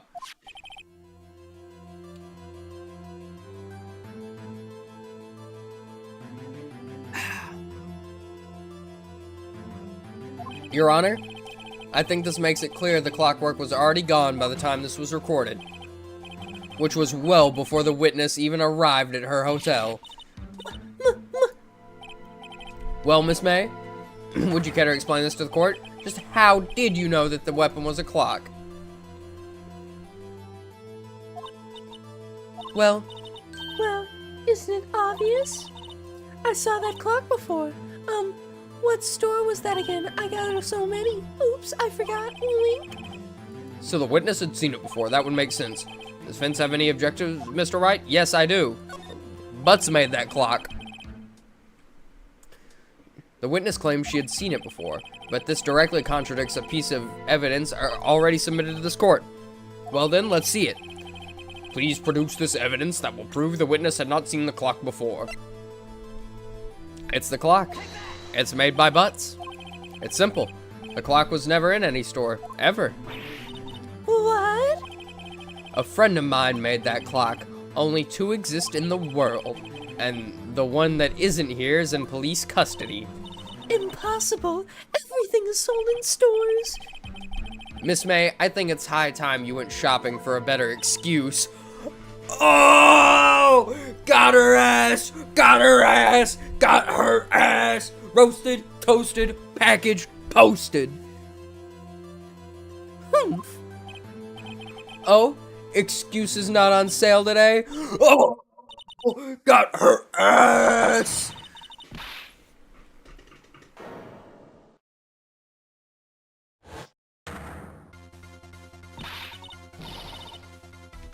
Maybe I shouldn't have gloated so much. She looks pissed. Why does Phoenix cook? Dude, he just does. He cooks. Yeah, I have only seen like 2 trials so far, and this man has just been cooking. What's it to you, Porcupine? What's it to you, Porcupine Head? That stupid clock doesn't matter anyway. She did it, and she should die for it. Die! Bro got the whole lawyer fit on. Yeah, I put on my, I'm not gonna lie, I put on my senior prom suit for the 500 stream.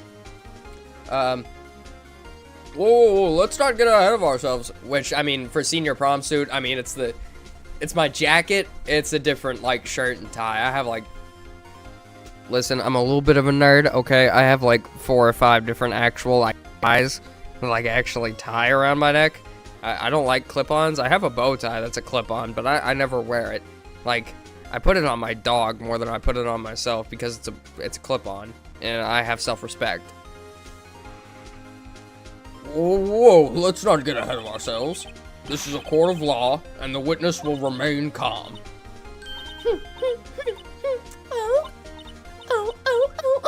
Oh, silly me. Did I, lose it? I guess I did. Tee-hee, wink. Scary. Miss May, Let me ask. Tell me, how did you know this weapon was a clock? Oh dear. Does the defense have an opinion on this behavior? okay, this is it. Yes, Your Honor, allow me to explain how I see the truth of the matter. Miss April May, you knew the weapon was a clock because she heard about it. The witness had never held the clock in her hand. However, she had heard that it was a clock. She heard? That is correct, Your Honor. There is no other way she could have known the thinker was a clock. I could show you the proof. Well, this is interesting. Let's see it then. Show me the evidence. Show me evidence proving the witness had heard the murder weapon was a clock.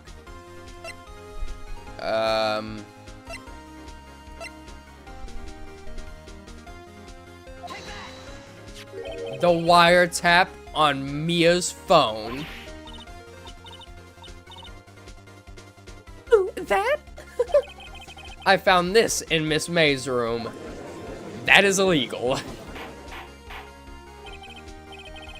Mr. Wright, please explain to the court what this is. Miss April May, you were tapping the victim, Miss Mia Faye's phone, were you not? Oh.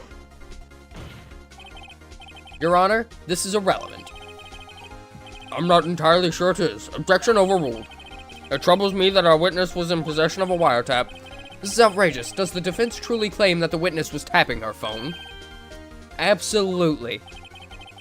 Even if that was the case, which it is not, you still have to prove one thing. Did the victim ever say that the weapon was a clock on the phone? Can you prove that? I think not. Oh yeah? I think I can. It's simple. What? Here's my proof. The proof that the victim said on the phone that the weapon was a clock is...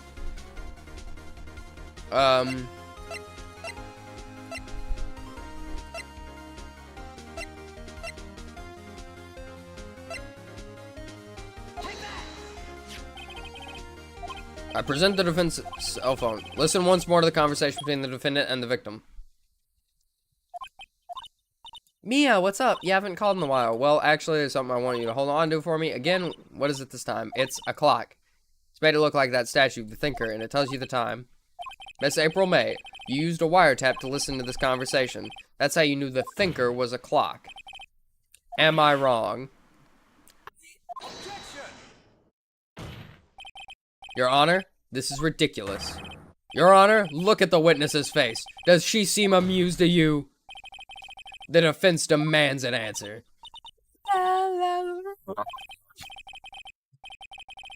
Witness, answer the question. Did you tap her phone? Miss May. Shut up! What, you lawyer?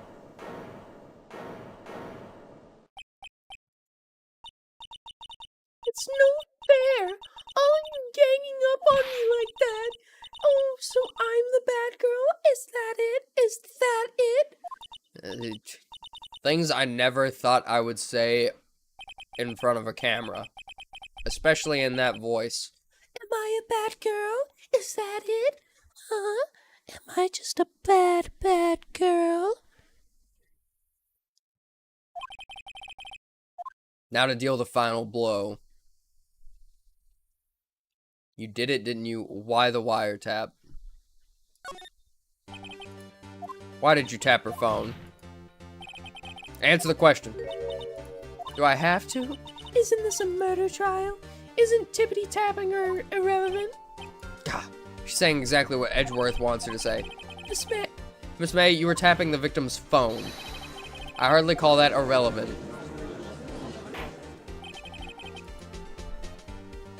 He has a point. Well, Miss May, do you have an explanation for the court? Can you prove you had nothing to do with this murder, even though you tapped her phone? God, I'd like to see her pull that one off. Mr. Lawyer, I saw that... Mr. Lawyer, I saw that evil grin. You were probably thinking, I'd like to see her pull that off, weren't you? Damn, she's good. Well, you're not the first man who's thought that.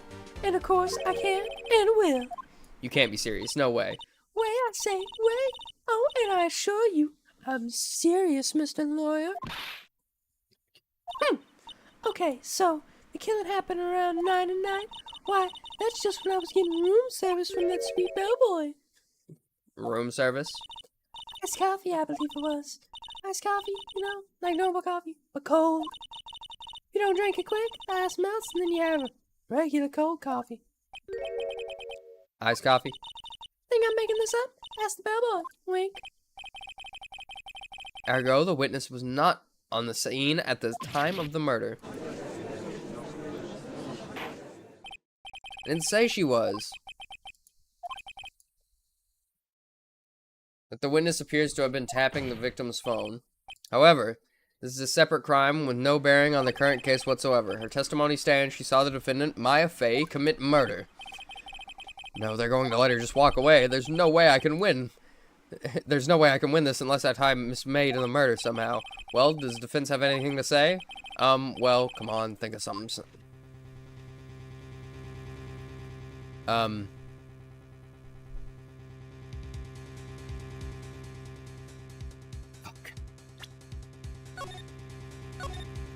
I don't know what to do.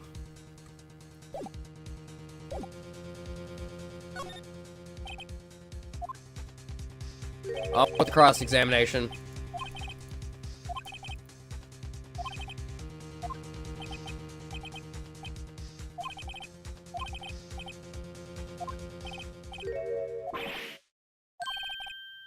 Yeah, well.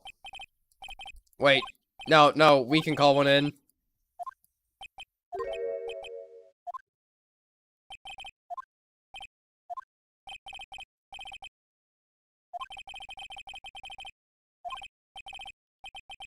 By default, your client, Miss Maya Fey, will be pronounced guilty. Yes, are you prepared to accept my condition?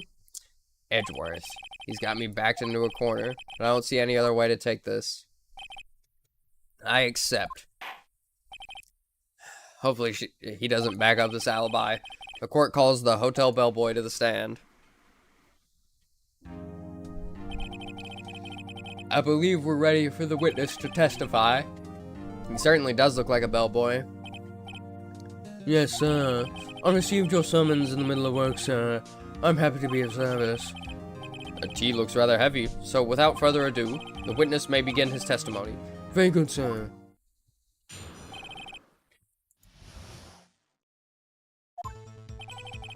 I am the head bellboy at the Fine Gatewater Hotel, in business for 4 generations. I believe I received a call after 8 in the evening from our guest, Miss May.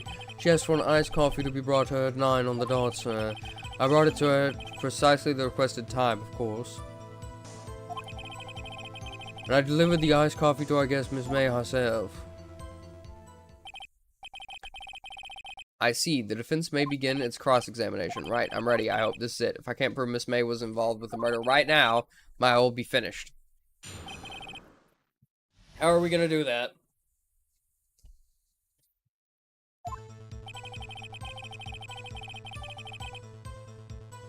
What does that have anything to do with this case?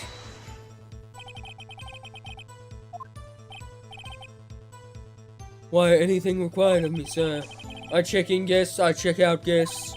I clean rooms, I make beds. I even deliver room service, sir. I checked Miss May in personally. Are you always so prim? Mr. Wright, you will refrain from asking frivolous questions.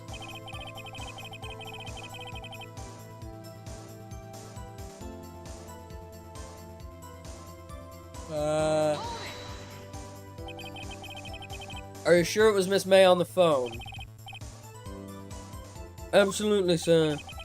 How can you be so certain? I checked Miss May in personally, sir. Not only did I see her in all her stunning radiance, but I also heard her voice. And then I saw them, and I... The point being... Dude was like, I saw the Bahana Hungas, and dude, I wasn't forgetting that. Your Honor, this man ain't capping. Yes, what then? She asked me for an iced coffee to be brought to her at 9 on the dot, sir. 9 on the dot, you say? Yes, I confirmed that detail several times. She was watching a program on the TV and wished to drink after she finished, 9, the time of the murder.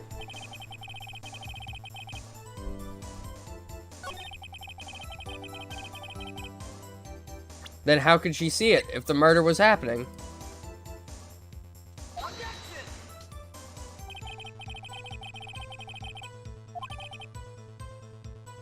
How exactly are that evidence and the statement just now related? They aren't, are they?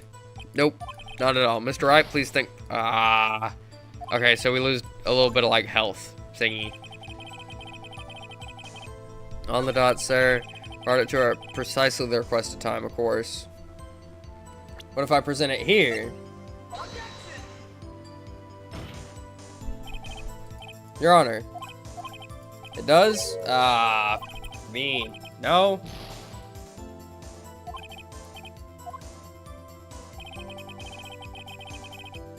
But how could she have saw what was going on if precisely 9 then? Okay, so I need to depress him first.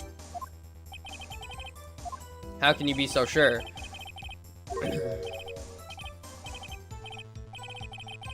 Oh, bellboy. Hold on. Let me try and impersonate. Let me do his voice impersonating her. That'd be a good voice exercise. Oh, bellboy. Oh, bellboy. Gee, I'd like iced coffee at exactly 9. Something like that, sir.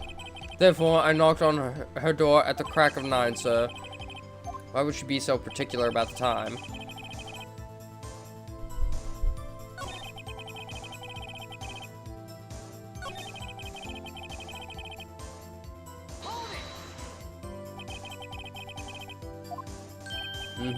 Absolutely, sir. Absolutely? Yes, sir. As so very absolutely, sir. It's an endearing mannerism of mine. How come you're so very certain? Well, when I brought the room service, the guest, favored me with, an embrasure, sir. Embrasure? Is that French for embrace? It's French for kiss, sir. But not a French kiss, sir. More of a peck on the cheek. Why would she have done that? I believe perhaps she was momentarily swayed by my prim demeanor, sir. It was a moment I shall never ever forget, sir. Sounds pretty fishy to me. I think our Miss May was up to something and wanted the bellboy to remember her. It's no good. There's nothing here. Is that it? No, that is... If they were both at the door, how could she have seen it happen?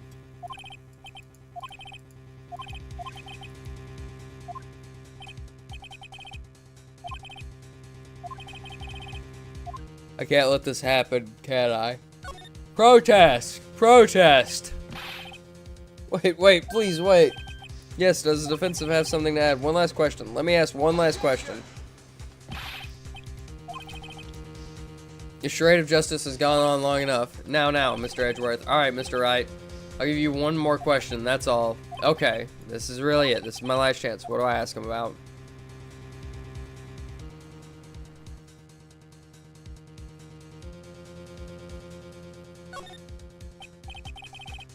Tell me again about room service. Again, sir? Iced coffee. $18 was the charge. I see. $18? Doesn't that seem a bit expensive? Yes, well, iced coffee for two, you know. And we don't skip on the ice, sir. For two?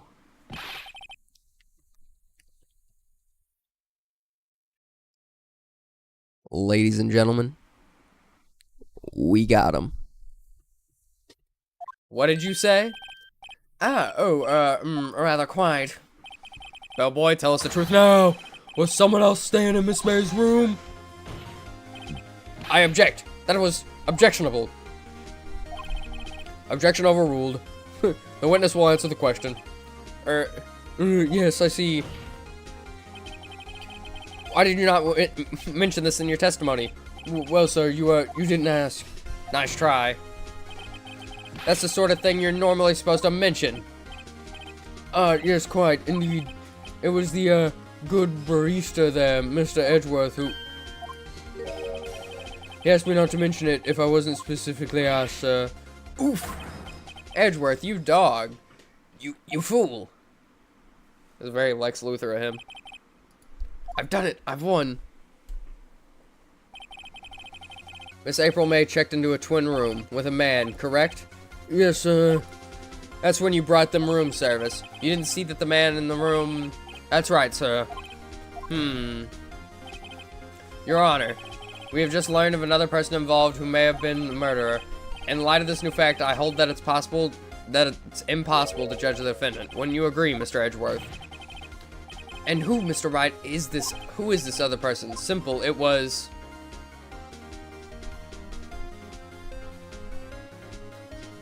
The man with Miss May.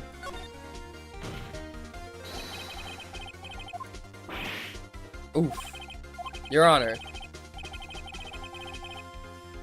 As has been previously revealed, Miss April May was tapping the victim's phone, yet Miss May herself has an alibi at the time of the murder. However, that does not clear the man that was with her. The bellboys saw no one else in the room at the time of the murder. My, what a convenient little setup, but it's too late. Too late? I suppose you'd like it if it was too late, wouldn't you? After all, it was you who hid the presence of another man from this court. Oof. Upstart, amateur. These accusations are ludicrous. Enough. The court acknowledges the defense's argument. I expect the prosecution and defense to look into this matter fully. Am I understood? Yes. Yes, Your Honor. That is all today for the trial of Maya Fey. Court is adjourned.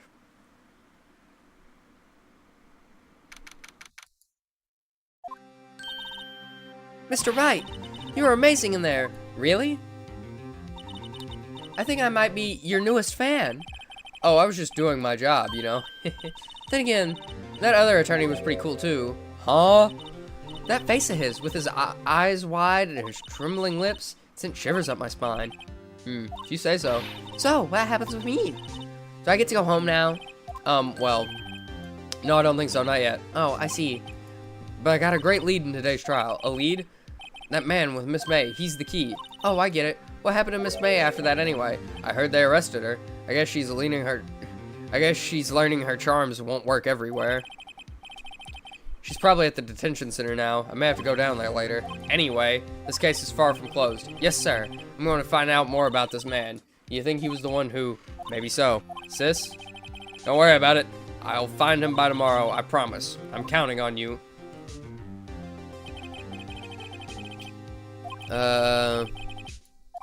Okay.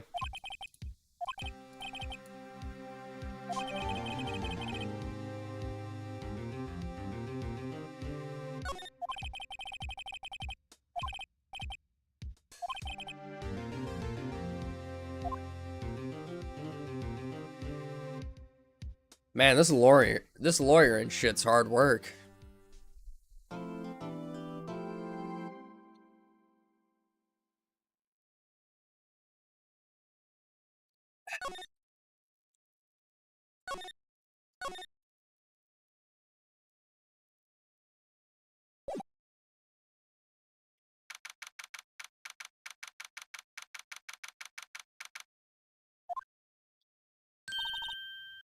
Well, hello. I didn't expect anyone to visit me in such a dank place as this. It's really quite moving.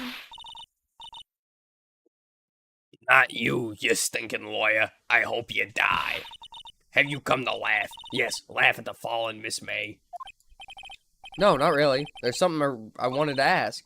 Unfortunately, there's nothing I want to be asked. Haven't you done enough questioning, you spiky head?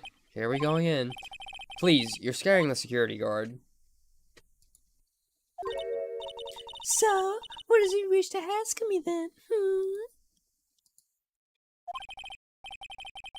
For starters, how did you get to be so totally wild? Oh.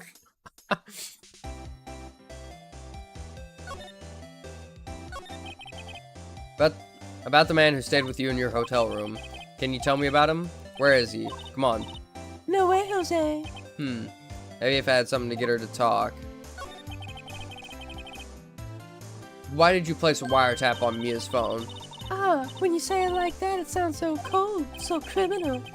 Tapping people's phones is a crime, Miss May. Oh, I suppose you learned that in lawyer school. Creep. This woman is impossible to talk to. Say, why are you so angry? I mean, you don't look like a bad person. Oh, that does it, bottom-feeding, scum-sucking lawyer. Bottom? I can't tell. Does she have a thing against lawyers or just against me?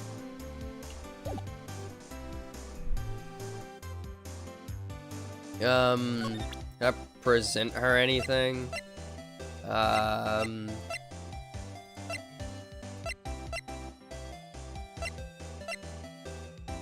don't think so. Let's move. Anything back at the hotel we missed? Welcome, sir. Quite the performance today, if I dare say so myself. Oh, thanks. Sorry for putting you on the spot like that. No, not at all, sir. Your efforts today can only help the Gatewaters rep, as they say. Huh? Rep? Yes, our reputation will be swell as the hotel where the murderer used a wiretap. We can charge a premium for the room, of course. It will be great for business, sir. Whoa, Miss May hasn't been charged with murder. I, too, will become famous. The bellboy who brought the murderer iced coffee. Why do I feel like we're both stuck in the same bedroom? So you are our honored guest. Please let me know if there's anything I can bring you.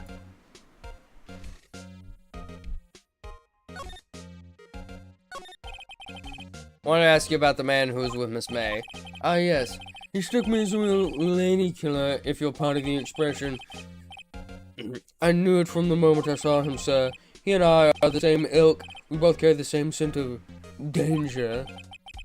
There we are in a total agreement, Mr. Psycho Bellboy. If you had a photo of that man, I'm quite sure I could identify him. A photo. Sir, not to boast, but I knew the moment I saw her. She'd do it, I said. Do what? I'm starting to think the most suspicious person here is this guy. Real. Could you tell me about this hotel? Absolutely, and on that subject, I have an excellent idea, sir. Currently, this hotel is known as the Gatewater. I propose that we add a subtitle. A subtitle? The Gatewater Hotel, Murder Manor. Well, what do you think? Sounds great. Whatever floats your tea set.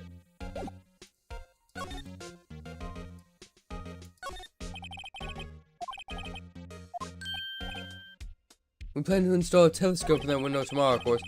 3 minutes of a view to a kill. Just kidding, sir.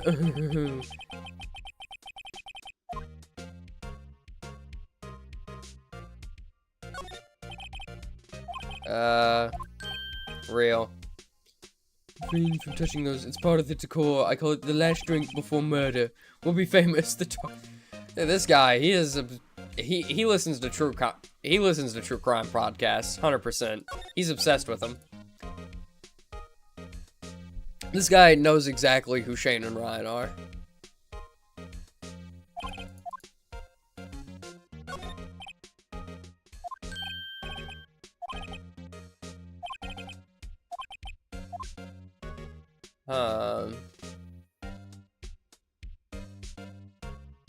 Okay, well, what about the, what about the screws being loose on the phone here? Who's here?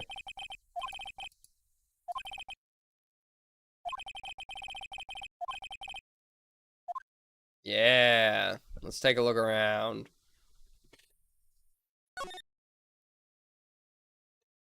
Not what I meant to do. Examine. Can I not go into the back office?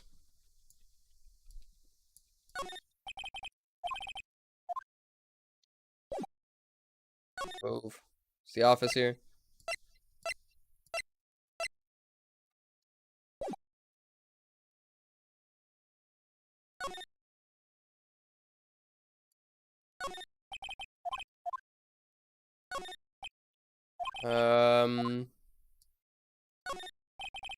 Mia's desk, perfect clean as always. Yep. There was a phone in the office with loose screws, though.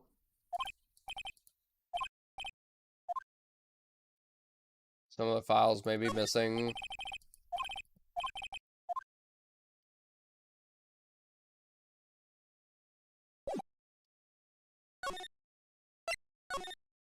What's going on down at Grossberg? Huh, looks like Grossberg is out again today. Maybe he's avoiding me for some... The painting's gone.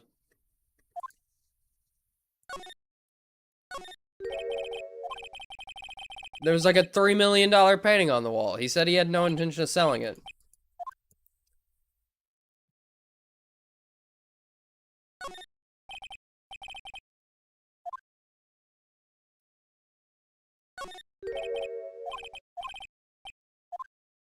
Was it? Or was it the other one? It wasn't some... I want to say it was a fisherman. He had a straw hat on and everything, but I can't really remember the painting. Hey, who's that?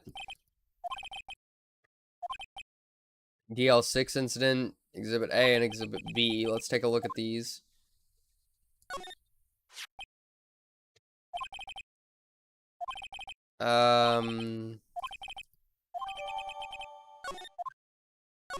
Let's take the other photo too.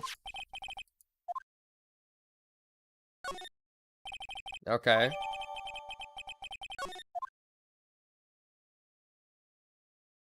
Well, he said he could identify the man, so let's go see if that is that man, shall we?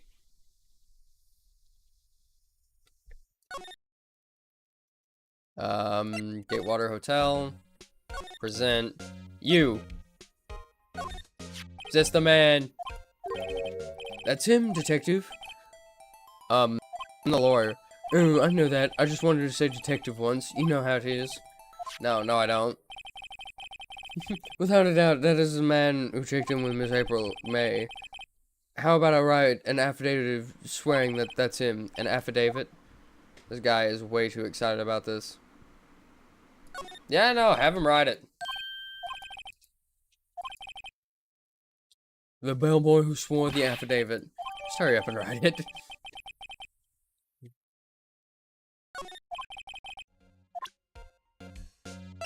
There we go. And then not even Miss May can play dumb to that. We need to move. We need to move to the detention center. Nope. Yeah, it is your fault. So you don't have just spiky hair. You also have a spiky heart. Yeah, I do. Present. You. Tells us everything he saw, such as the man you checked in with, who is most definitely this guy. Now I'm getting somewhere. Ease her fears, push her hard. Let's push her. This is it. It's all or nothing. Time to do a little bluff. No use playing dumb. If indeed that's an act. If you don't talk, I'm taking this info to the press. Even though he should have been... Even though he should have been witness to murder, your little friend was missing. I'm sure the press would have a field day with his reputation. Fine, I'll talk. You win, lawyer. You win, lawyer. It's alright, she's doing the angry face, sorry. It's great to be alive. Why are you pumping your fists in the air? Now, tell me about the man you were with. That man, he's my boss, Red White, the president of information gathering conglomerate Blue Corp. Red White? Information gathering? Well, I suppose you could call it a detective agency. So this is the man that was with you the night of the murder? I'm scared to talk. I don't want to end up like her. It's okay. I'll just ask Mr. White himself. Can you tell me where Blue Corp is located? Mr. Red White, at last.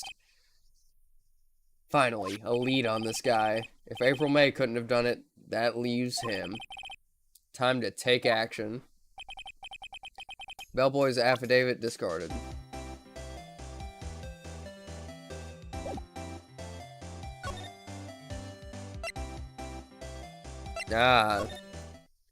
And... You again. What's up, Grossberg? Well, you were quite the thing, my boy. Excuse me? The trial. Reminded me of myself when I was in my youth. It brings back memories, it does. The days of my youth, like the scent of fresh lemon, you see.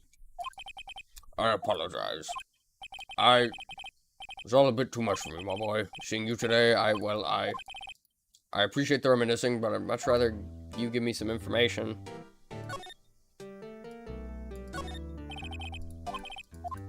Okay.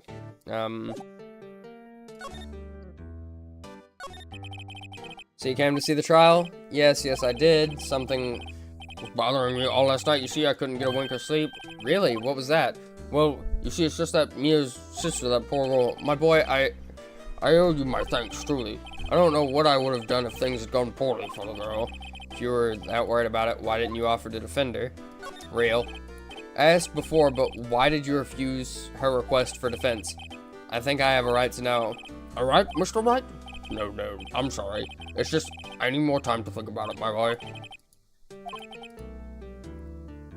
Maybe I can find something that'll inspire him to talk. I'm sure there was a big, pretentious-looking painting on that wall. Pretentious-looking? Well, you know the one I mean. Anyway, where did it go? Yes, well, I got rid of it. Got quite tired of the thing, really. I sold it, you see. Yeah, that's right, sold it. Not sure I buy that. Wasn't that painting rather important to you, sir? Did something happen? I don't see how it's any of your business. Please, speak no more of that accursed painting. I didn't...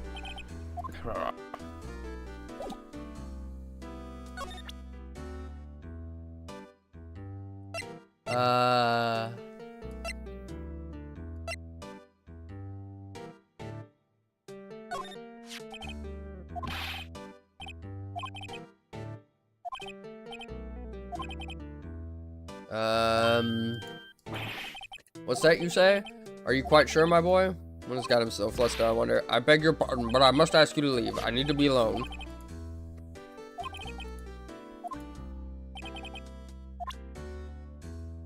Okay.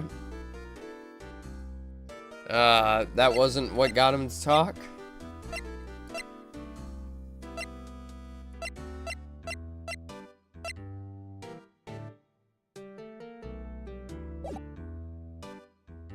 I guess we're moving.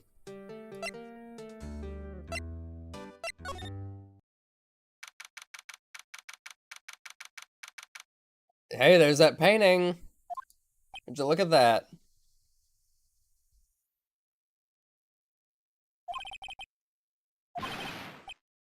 Welcome. Please furnish me with the title of your personage. What the?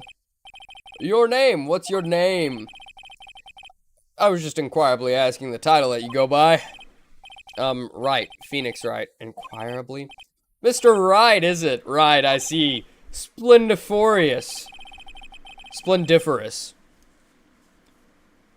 Perhaps I have intimidated you with my giantesque vocabulary. What is this guy's problem? I'm Red White, CEO of Blue Corp. You know, corporate expansion official. My business dealings bring me into contact with the elite of the elite. So I'm afraid I am not used to conversing with the wordily challenged. What a fruitcake. Let me guess. You are an attorney fresh out of law school, are you not? That's the only explanation for why you would come to meet me like this. What does he mean by that? No matter. So, what business does a mighty lawyer have with a man such as myself? Yipes, this guy's arrogance meter is off the scale. Hold on, I'm gonna examine the room first. I have no interest in anything but the originals. That right there is a bona fide original worth $5 million for sure. He said it was worth $3 million the other day. The other guy.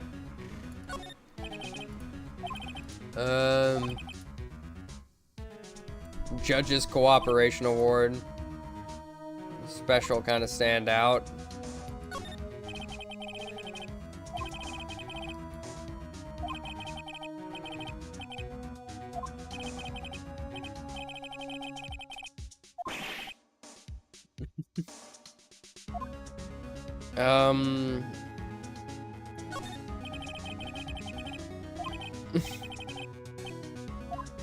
Yeah, that desk is something. It is modeled on my body, you see. Well, does its sleek roundature not inspire you? Not really. No. Well, let's talk. Miss May is an employee of the Blue Corp Company, is she not? Correct, she was my secretariat. What a shock it was to hear what she has done. What she has done? You mean the wiretap? Indeed, she is paid to answer phones. Tapping them is not in her job description. She does gather information for us as part of her duties, but I assure you, we do not condone illegal methods. It is ineffable that she would do this. Sounds like he's trying to turn Miss May into a scapegoat. On the night of the murder, were you in April May's hotel room? Who could say? I seldom pay attention to mundane details such as time and place. My motto is, don't worry, be happy. Still, Mr. White, the hotel bellboy has stated on the record that he does not remember you very clearly. Or that he does remember you very clearly. No matter, the bellboy can say what he pleases. I still won't talk to you. If you want me to speak, put me on the witness stand. Although I doubt you'd be capable of doing that. He raises a good question, actually. Why didn't the prosecution call him as a witness? He should have seen the same thing as April May. The police, the courts, to me, they are mere toys. Playthings for my amusement. There's something that's been bothering me. Yes, what that might be. The big painting on the wall over there? When did you get it? Say, when did you get that painting? No idea, I forgot. I've seen that painting before, yesterday in fact. Why do I find that painting here today? Mr. Wrong, was it? Right. It appears you do not fully grasp your position here. I ask again, who are you? A lawyer. No, my feeble friend. A mere lawyer. Worth nothing. Zilch, zippo, nada. Just like that. Just like that sorry excuse for an attorney. Grody burger. What? Oof. He punched me. Well, Mr. Lawyer, what will you do, eh? Charge me with assault? Charge away, I welcome it. For it is you who will be found guilty. What? Heed my exposition. The police, the courts, they all do my bidding, so you say. But I wonder, is that kind of control really possible? I don't expect you to understand. It is a world beyond your comprehension. You came here from Grody's Grody Burgers, I presume. Mr. Grossburgers, yes. Then you must ask him, why is it that this painting of his hangs here? Perhaps then he will tell you. Perhaps he will explain how a man can live life purely for personal profit. Go now, skedaddle. There is nothing more to discuss. No, there's Blue Corp. Would you be kind enough to cease your inane chattering and vacate the premises? Let me put it in language you are sure to understand. Shut up and get out. I have nothing more to say. Okay then. Didn't mean to go back here.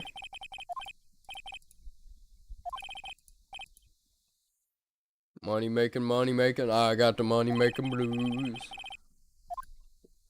Okay. Can I examine that now? Okay, no. I don't think we're really needed here. I just kind of went for the wrong place. Grossberg Law Offices.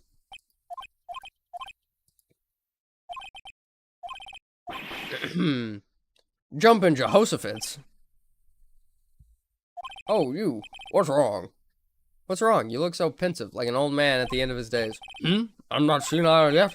I'm just thinking about this whole mess. Something's really bothering him. That much is clear.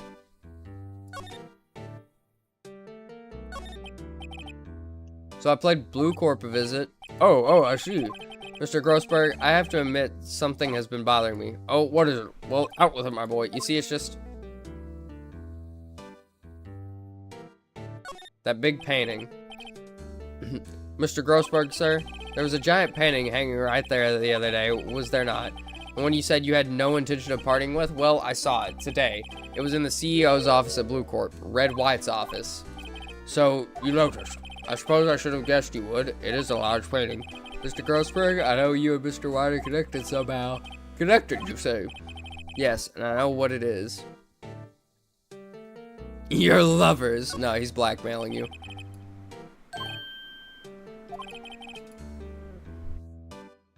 I think that painting is fairly gaudy proof. Very well. This may be the chance I've been waiting for. Maybe it's time to get this off my chest so I can finally rest easy again. After all, you or me as understudy. Perhaps it was fate. What's he talking about? Red White is a man who makes his living through intimidation. Blue Corp is a company that excels in finding people's weaknesses, I'm afraid. I've been paying them for 15 years now. 15 years? All because of the DL6 incident, as you may have guessed, the name on the back of those photographs. As you suspected, I could not stand the defense of Maya because Is this the same, like, case where they got, the spirit medium to come in? Yeah, because that would have been Mr. White that was wrongly accused. White would have destroyed me if I did. So that's the connection. It is hard for me to tell you this, my boy, but arresting Red White will be nigh on impossible. Impossible, why? He has information on everyone. It gives him an iron grip. He owns judges, attorneys, prosecutors, police, and politicians. What? They are bound, unable to do harm to themselves, and therefore to him. Don't look at me like that. What you see is nothing more than the weight of many years. The DL6 incident was top secret at the time. It made sense. The police didn't want people to know they were using a medium. They couldn't let people know. But one person found out. I told him. You told White? He offered me riches. It is an embarrassment to me now. Because I talked, the police were mocked far and wide. In secret, they began looking for the one who sold them out. Of course, White heard about it, and he came to me. Only this time, the offer was blackmail. I see.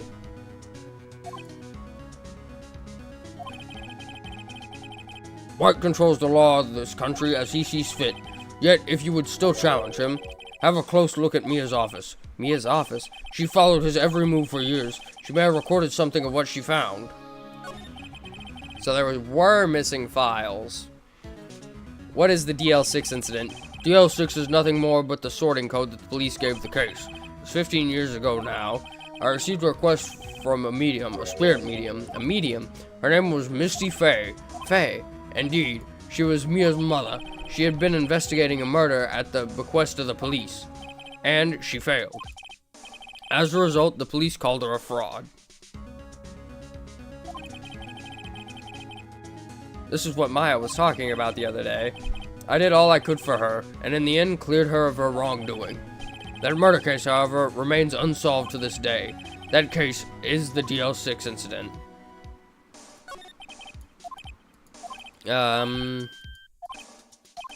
Yeah.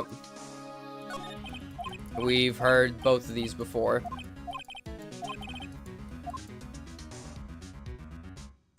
Oh, wait, hold on. I asked before, but,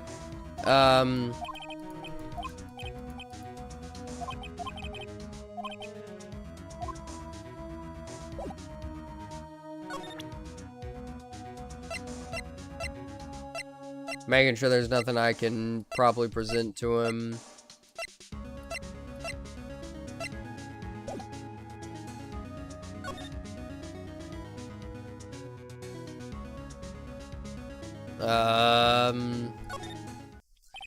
Back to the office. Seems so normal. Hard to imagine a murder took place here.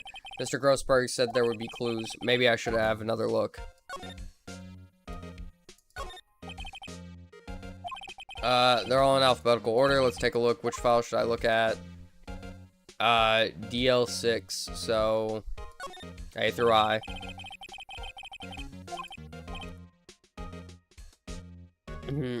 A, B, F, Misty Faye. Yeah, read it. Leaving only these words, my mother. I have tarnished the Faye name. Leaving only these words, my mother vanished. I was determined to find the ones who had made my mother blame herself in this way. Using the power that runs in my family, I held an audience with the dead. Finally, the names of two men surfaced. One was Marvin Grossberg, a lawyer who sold my mother's information for riches. The other was the man who sold that information to the press. This parasite, who makes his fortune on threats and coercion, his name is... the record stops there. So Mia knew Grossberg.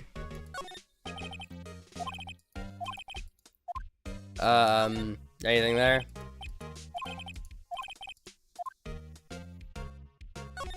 Skim.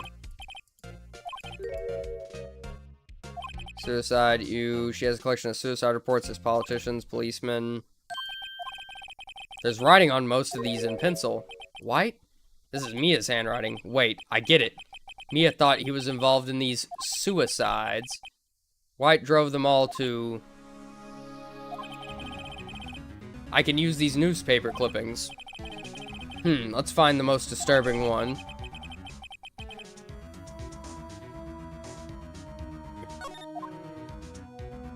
Nice.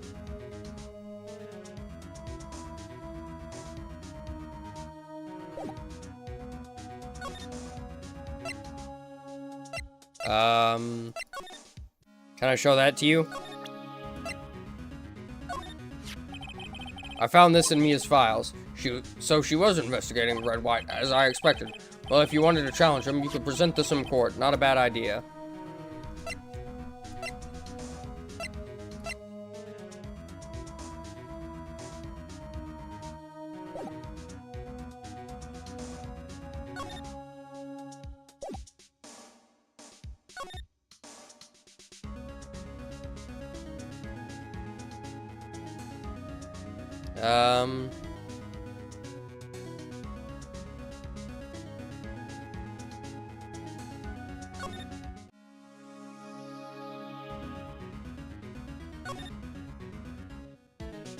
Nothing else here.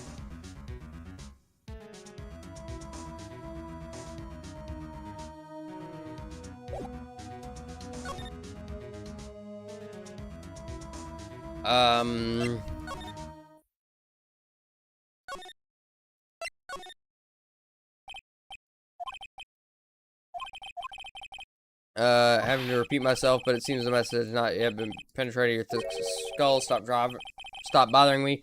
Try my patience further. I fear a nasty incident may occur. Did I make myself clear? Transparent.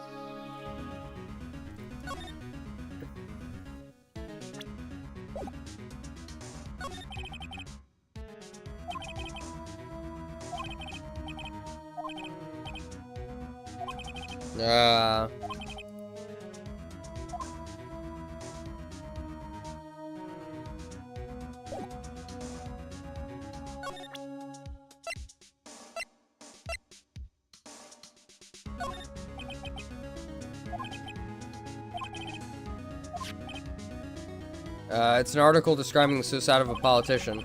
He was embezzling secret government funds. Then one day, word got leaked to the press. Then the very next day, he took his own life.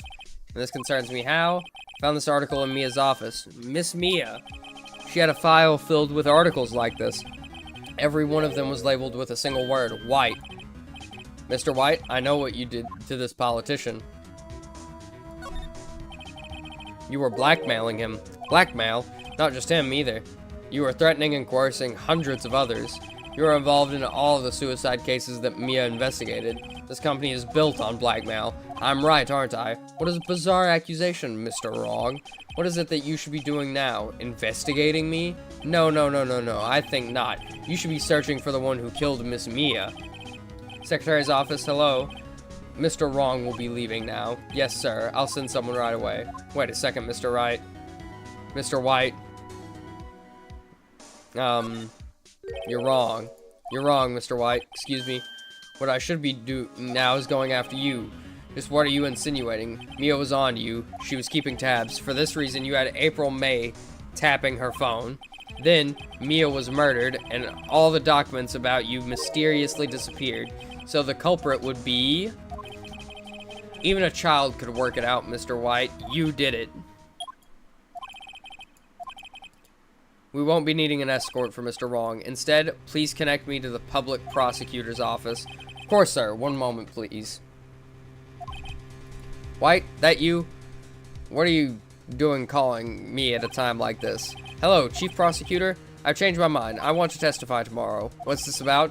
The Mia Fey case. I witnessed the murder, you see, and thus, as a very important witness, I would like to testify. What? Why now? I thought you said you didn't want to go to court. Quietude. I told you I changed my mind, didn't I?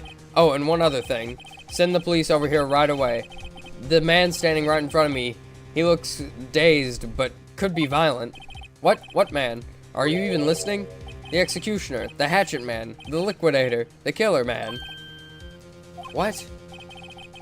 Mr. White, this isn't another one of those.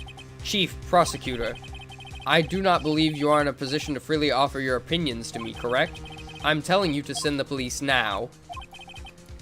Did I not tell you, Mr. Wrong? You are a mere lawyer, and as was Miss Mia. How dare you? I'll point the finger at you, and you will be tried as Miss Mia's killer, and this case is as good as settled. No lawyer of any worth will defend you. I have friends in the local lawyers association, you see. You'll be given a lawyer so stupendously inept that they make even you look competent. I feel faint. Detective Gumshoe reporting, sir. Ah, Butts. Harry Butts. I get his name wrong. It's not even my name. Right, actually, Phoenix Wright. And my friend's name is Larry. Oh, right. Sorry, pal. Butts was the murderer, right? Detective Gumshoe, I present to you the man who killed Miss Mia Fey. What? Take this despicable human being into custody. Farewell, Mr. Wrong. He believed him? Yeah, he's probably got dirt on Gumshoe, too. Can't believe it's only been a day since the first trial. My trial begins tomorrow. White's going to set a trap for me for good. And the prosecution will be in on it, of course, Edgeworth included. An attorney was assigned to me by the state yesterday. I refused. I had an idea. Right. Mr. Wright. Oh, Maya. Great. They let you out of detention. Just now, yes. It's all thanks to you. Ha. Now I'm afraid we switched places. What? You mean you... I explained what had happened to Maya. I don't believe it. How many people does that mean we need to destroy before does that man need to destroy before he's satisfied? My mother, my sister, and now you. This has gone too far. Mr. Wright, please tell me, is there anything I can do? Well... Help me break out of here.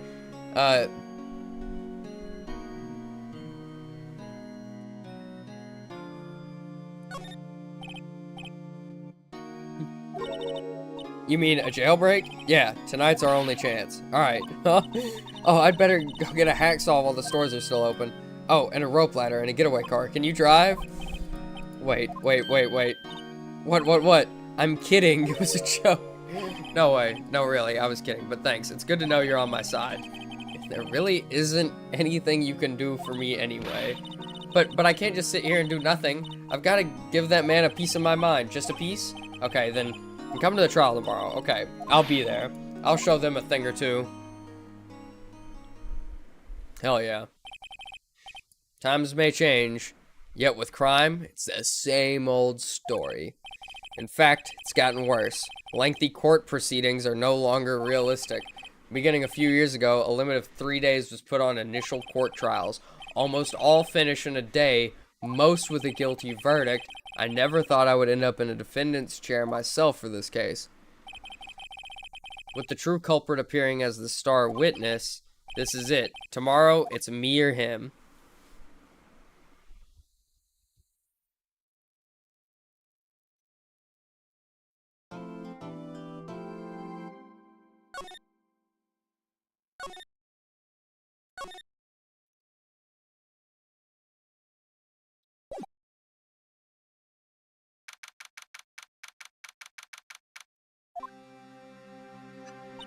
Let's get this fucking trial done.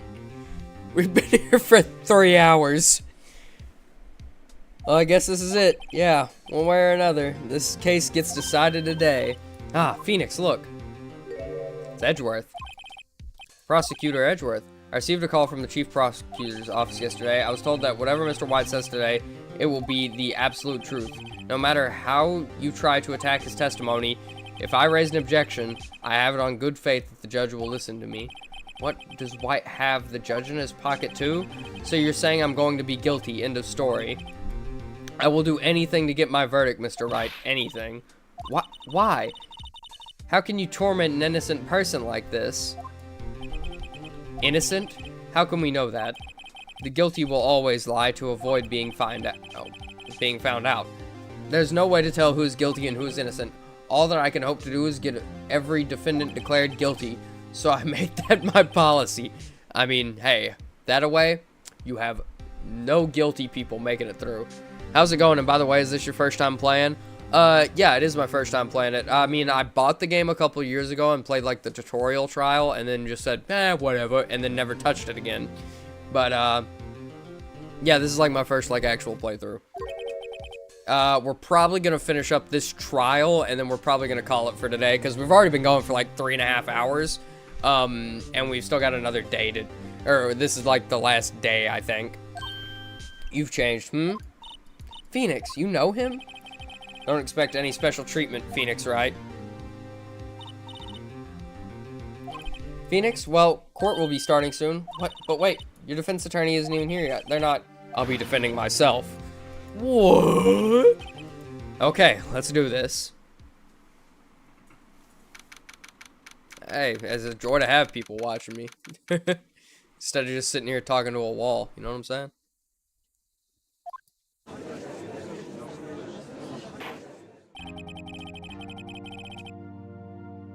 Court is now in session for the trial of Mr. Phoenix Wright. The prosecution is ready, Your Honor. The defense is ready, Your Honor.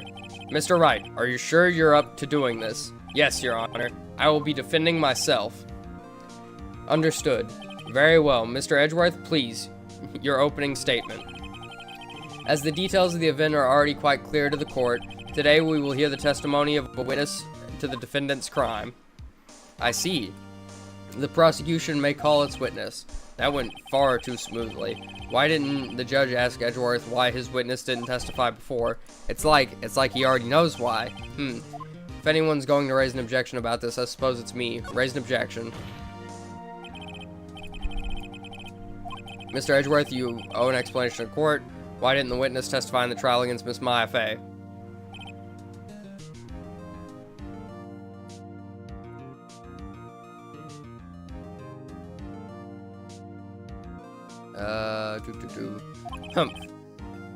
I'm ever so sorry. Mr. White is a busy man, and besides, at the time, I thought that Miss May's opinion was all that would be needed. Again, my sincerest apologies to the court. Excellent, Mr. Edgeworth. I appreciate your demeanor. I used to play as him in Marvel vs. Capcom. I don't think I've ever played a Marvel vs. Capcom game. Like, I've played my fair, you know, bit of, like, fighting games, but I don't think Marvel vs. Capcom. Actually, I take that back. I have played Marvel vs. Capcom. Yeah, I mean Marvel vs. Capcom, like the first one. I've played an arcade machine of that. Shut up. I would like to call Mr. Red White to the stand. Great game, you should play 3. May have to do that sometime. Resident Evil is Capcom games, aren't they? Is Leon Kennedy in any of them? Roundhouse kick a zombie. Drop kick a zombie into lava. Blast a zombie's face off with a shotgun. Love Leon Kennedy. Please state your full name. You wish to know the title of my personage? The Riz. That is what I said. Oh dear.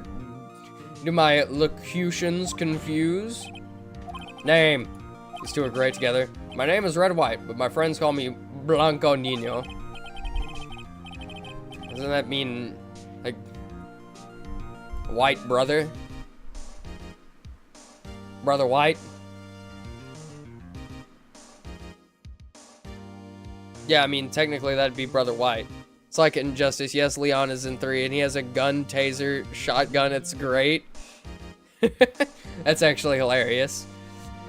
I am the CEO, or to use a more common term, the president of Blue Corp. Did you know the victim is Mia Fey? That would be a negatory. No, I did not. You were at the Gatewater Hotel the night of the murder? Correct. And you witnessed the murder from there. Why tell you what you already know? Very well, Mr. White, you may begin your testimony. If I can't rip this guy's testimony apart, I'm done for. Why do I always feel like it's the end of the world and I'm the last man standing? Ho ho ho. The Riz. But the game is focused on 3v3. Oh, neat. I hope you have made your peace with God, Mr. Lawyer. Let him have it, Phoenix. Let's hear this testimony. Let's see. It was about 9 o'clock, I believe. I was quietly that's reading to you some papers by the window. That's when I heard a bedlam coming from outside. Surprised, I turned to look at the building across the way. It was then I saw him, a spiky-haired man attacking a woman with long hair. Needless to say, that man was none other than you, Mr. Lawyer. I called Miss May over at once. She, too, was flabbergasted, of course. The victim, she ran away, but you gave chase.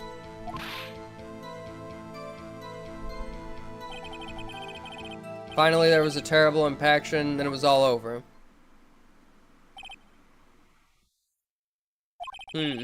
Things occurred as you testify that I'm afraid the defendant is guilty. Very well, defendant. Mr. Wright, your cross-examination? Yes, Your Honor. Okay. Let's cross-examine the shit out of this guy. See, it was about 9 o'clock. That checks out. Some papers by the window. Bedlam coming from outside. And I saw him, a spiky-haired man attacking the woman with long hair. Spiky-haired? And you, Mr. Lawyer. What you just said directly conflicts with Miss May's testimony. Miss May clearly stated that the assailant looked like a girl. I've always been proud of my eyesight, Mr. Lawyer. And just what is your eyesight? Counting both eyes, 40. 40, don't add them together.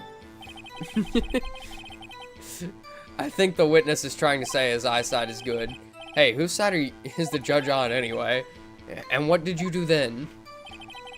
I called Miss May over at once. She too was surprised, of course. What evidence do I have again?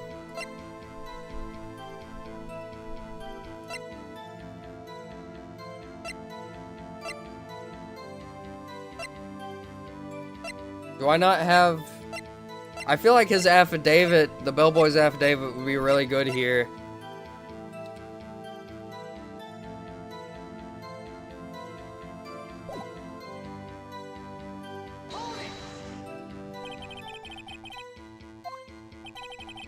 She just finished watching a soap opera on the TV and was weeping openly.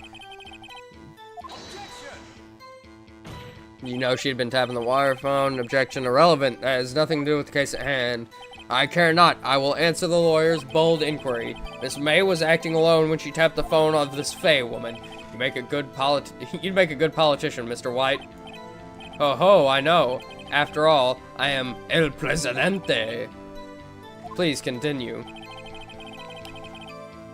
The victim ran away, but you gave chase. Finally, there was a terrible impact, and then it was all over.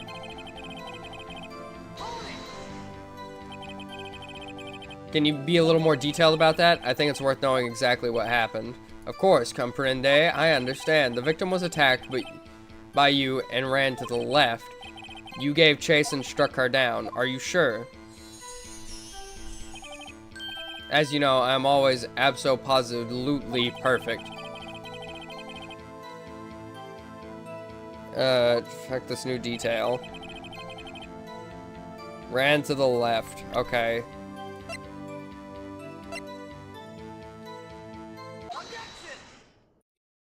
Got him. Wait right there. Mr. White, you've dug your own grave. What is this? You said the victim ran to the left, but that directly contradicts Miss May's testimony. She clearly stated that the victim ran right. Oh ho ho, it is simple. You have misheard her. I think not. Look at the floor plans. The killer was here, and the victim here. If the victim ran to the left as you claim she did, she would have been running directly away from the door. She would have been running into a dead end. Don't you find that odd? Very strange. I did see her run to the left. I did? Phoenix, look at his face. I don't think he's lying about this one. True. Maybe he really did see the victim run to the left. So, he did witness the killing? Wait a second. Mr. Wright. Yes, Your Honor. Miss May says right and Mr. Wright says left. Can you explain the contradiction to this court?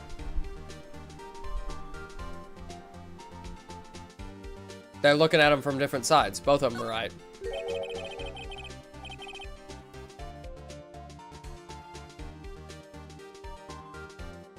Like, both witnesses are telling the truth.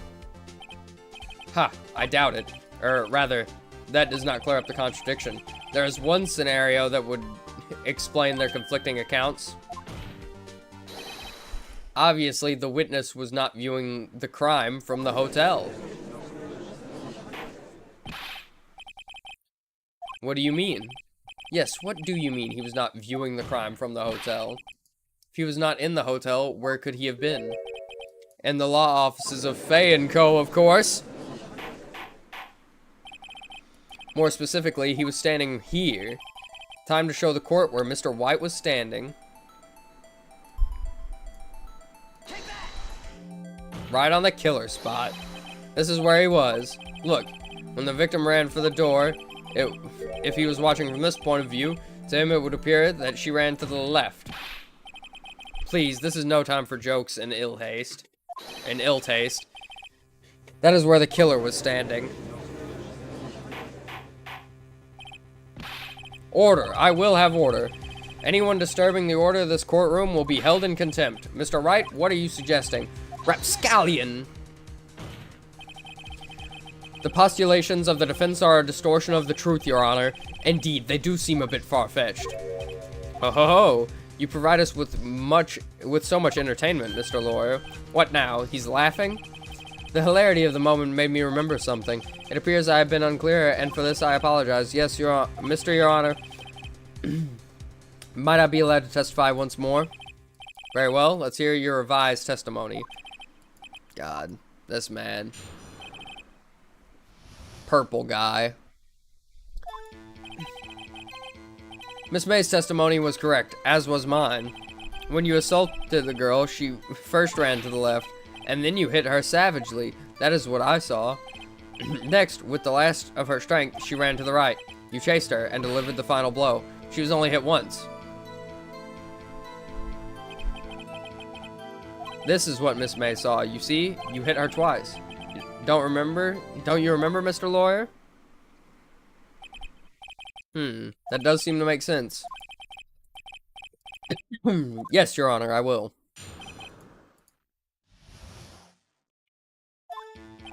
Okay.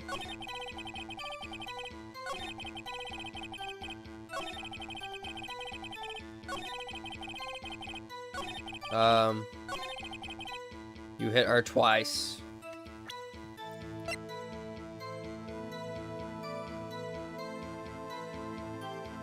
I don't know if this is the right thing, so I'm gonna save beforehand.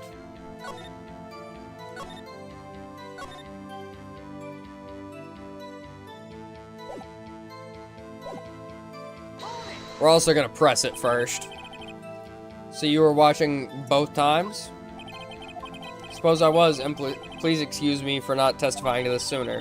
What do you think, Phoenix? I think we've got him right where we want him. He slipped. I'm laughing now. I'll soon wipe that smile off his face. That's exactly what I'm thinking.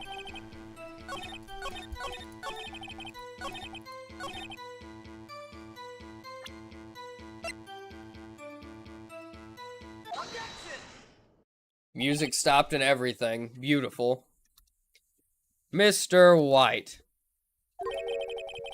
The victim died from a single blow. What do you have to say to that?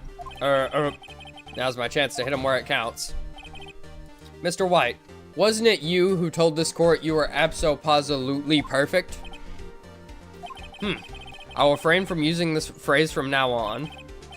Your Honor, if you could ask the witness for a new testimony. The witness is obviously confused, Your Honor. I would like to request a 10-minute break. Yes, quite. The witness is confused because he's lying. I emphatically request that there be no break, Your Honor. Yeah, we want justice. Don't let him get away. Very well. If the witness would care to revise his testimony, the crowd's on my side. No slipping out of this time. Okay.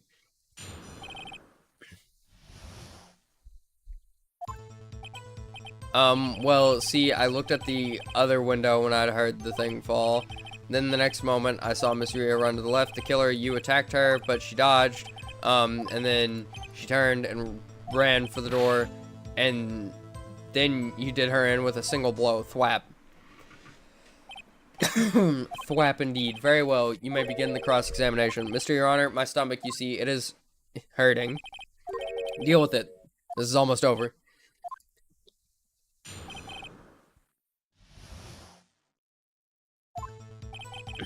Well, you see, I looked at the other window when I heard that thing fall. What thing fall? You heard that thing fall? What exactly was that thing? Huh? Oh, the glass light stand. Right, the one that had fallen over. He wouldn't have been able to see that lamp from the window. You're saying you saw the glass light stand? Yes. Then change your testimony to reflect that. Sorry, my bad. Okay, of course.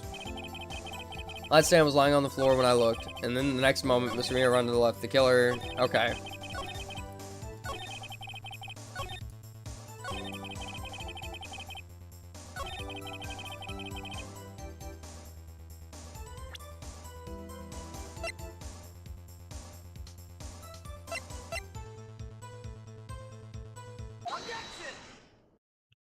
That's where this comes in. Mr. White. It was impossible for you to have seen the light stand. The stand broke into pieces when it fell. Just by seeing the broken pieces, you would have no idea it was a light stand. So tell me exactly when was it you saw the stand? Answer the question. Isn't it obvious? I saw the stand before it fell over. So, you saw the stand before the victim was attacked then? Correct, that would be no problemo, right? Big problemo.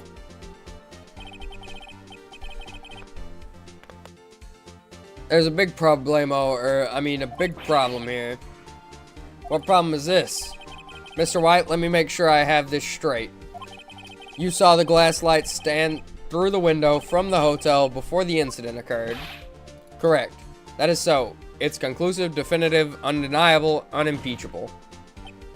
No, it's impossible. You couldn't have seen the stand. Yes, it's in the floor plan. Person in the hotel could not have seen the stand before it fell over.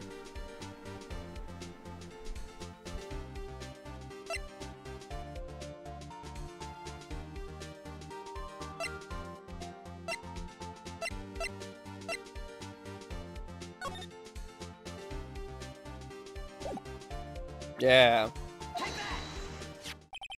Look at this. Yeah, it's the floor plans. Correct, Your Honor. Now look. If you were to look through the window at the office, this is the area you would be able to see. Here. Well, note that the stand is not within the visible area. Well, Mr. White? What do you have to say to that? Ridiculosity. Mr. White, if you were in the Gatewater Hotel as you were claimed, you could not have seen the stand before it fell over. In fact, you wouldn't have been able to see it after it fell either. There's no way you could have recognized the broken shards of glass as a light stand. So, when did you see the stand, Mr. White? It must have been the moment that it fell. And the only place you could have seen that from is inside the Fey Law offices. In other words, you were at the scene of the crime when the murder took place. Yeah!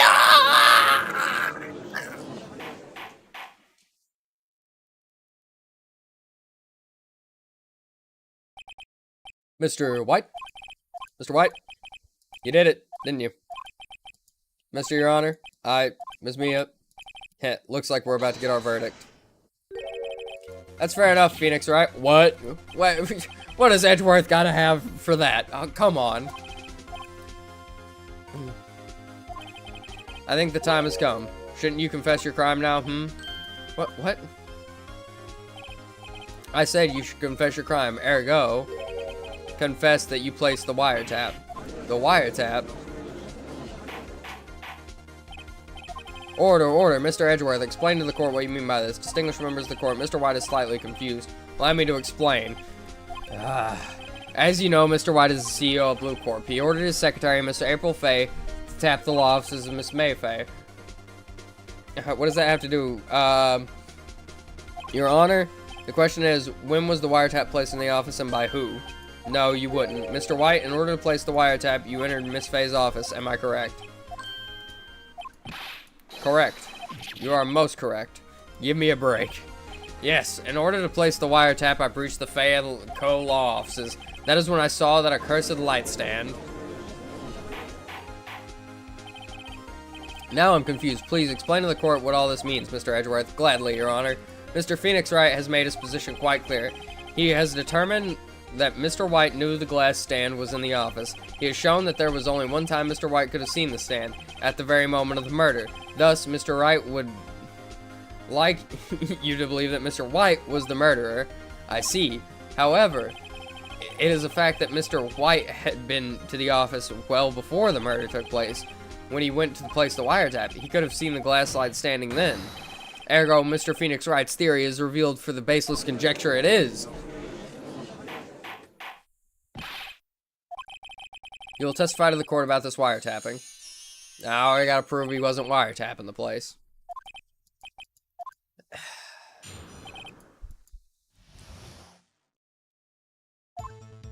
It was the beginning of September, the week before the murder.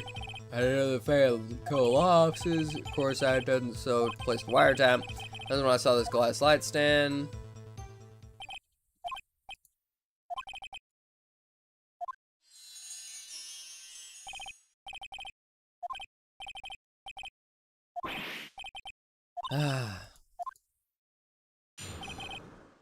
Okay, just start pressing shit. It was the beginning of September, the week before the murder.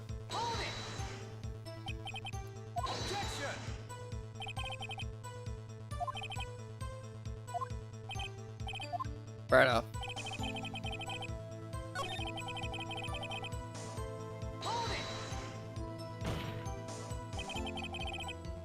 Why did you tap the phone? Yeah. Says no bearing on the current case, Your Honor. Blue Corp is a detective agency of sorts. We have a responsibility to protect client confidentiality.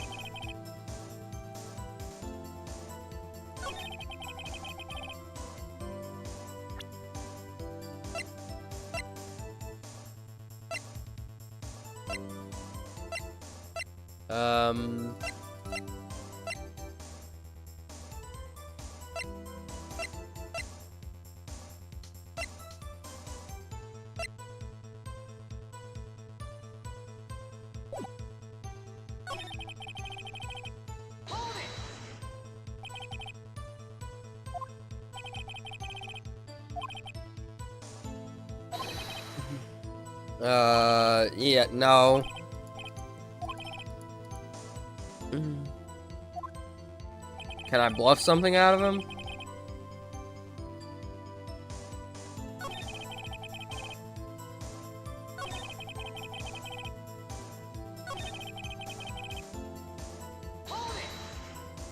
Did you?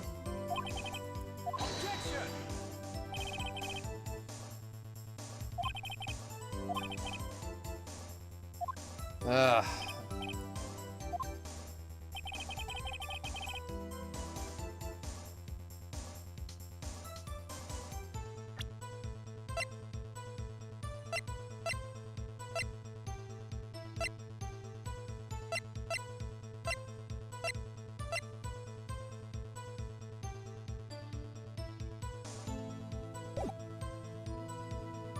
We are gonna save.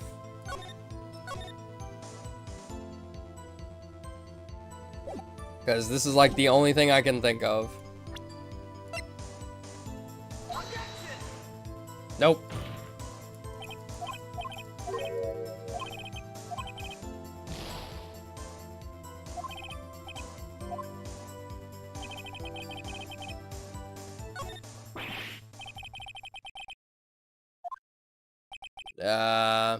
Looks like I ran out of ammo. You fought honorably. No more. Can't take this anymore, Mr. Wright. Are you giving up? Yes, Your Honor. Phoenix, over here. Wait, who? Mia? Huh? What are you doing here? Thought you're, like, dead.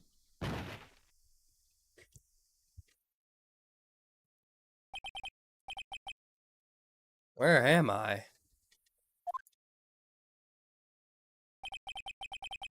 The waiting lobby? What happened? Oh, right. I lost the trial. I was hallucinating. Brr. And I'm out again. Hey, Phoenix. It's no way to greet an old friend. Phoenix, I want you to look at me.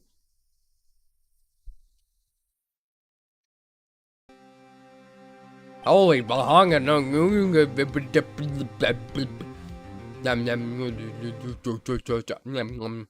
Anyway, have strong psychic powers. When you accepted your defeat in court, it appears that was enough of a shock to awaken Maya's true powers. So Maya is channeling you, Mia. That's right, I am Maya, but I'm also Mia. Now, I want you to listen to me, Phoenix. Maya never gave up. You can't either. That's why I came here to tell you. But we don't have much time, Phoenix. Now listen, you've already won, huh? You have that receipt in the court record, right? Oh yeah, the one that you wrote Maya on? Phoenix. White wrote that, not me. So what do I do with it? Look at the front of the receipt. The front? It's a regular receipt. Looks like it's a receipt from $1,000. Wow, big spender. Item. Glass light stand. Date of purchase, September 4th. That's right, Phoenix. The day before I was killed. Whoa! Why didn't I look at the other side of this paper sooner?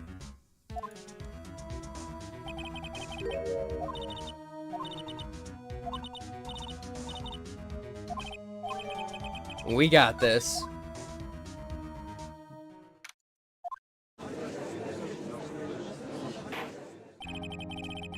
Court will now reconvene for the trial of Mr. Phoenix Wright. Is the defendant, are you alright, Mr. Wright? Yes, sorry, Your Honor. I'm fine now. Then let's start where we left off. Your Honor, there is nothing to go back to. The cross-examination of Mr. White is finished. All that is required now is for you to pass judgment on the defendant, Mr. Phoenix Wright. Your Honor, please, give me one more chance. I promise you. This is the last time I'll ask you. But, as Mr. Edgeworth has noticed, the trial is more or less finished. Mr. Edgeworth, do you have an opinion on this matter? I say, let us give Mr. Phoenix Wright his last chance. Very well. You may begin your cross-examination.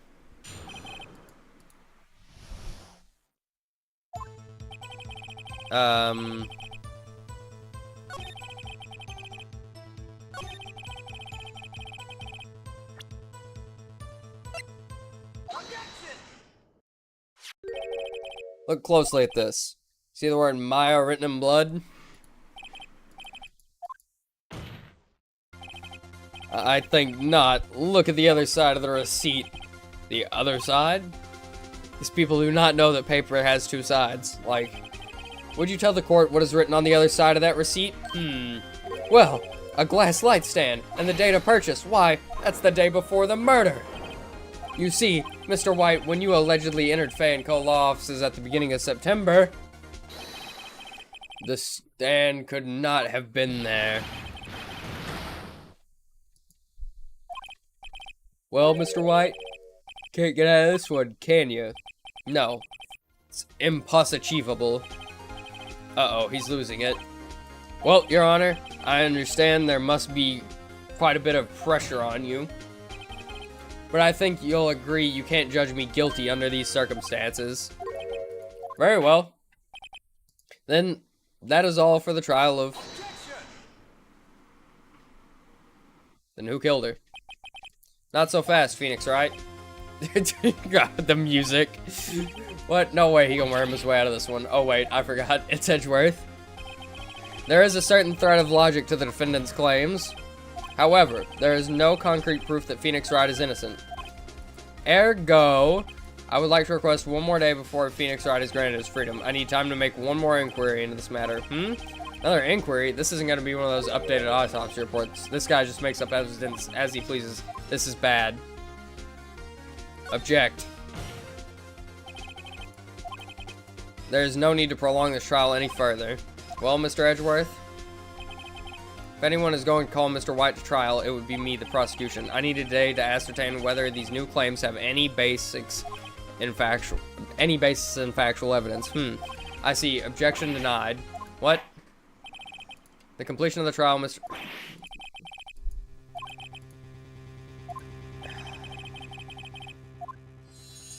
No, we gotta stop him now. We gotta stop him now. The witness will stay.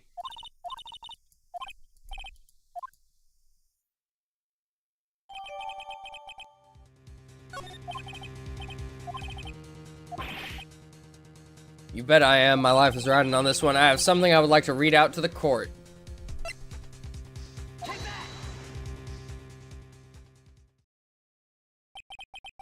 The memo Mia had given me was a list of names. Many of them sounded strangely familiar. People in finance, famous celebrities. That's when it happened. Stop. Desist. Halt. Please. Stop. Make him stop. How did you get that list? Mr. White, admit your guilt right here, right now, or else this list will be released to the press.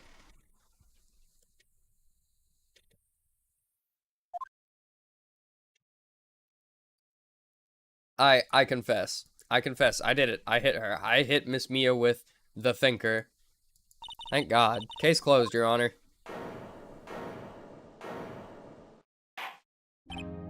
Well, I see no reason to continue this trial. Mr. Wright? Yes, Your Honor. You've done it again. That was quite a spirited defense. Yes, Your Honor. I guess you could say that. If only you knew how spirited it was. Well, this court finds the defense, rather the defendant, Mr. Phoenix Wright, not guilty. Yay!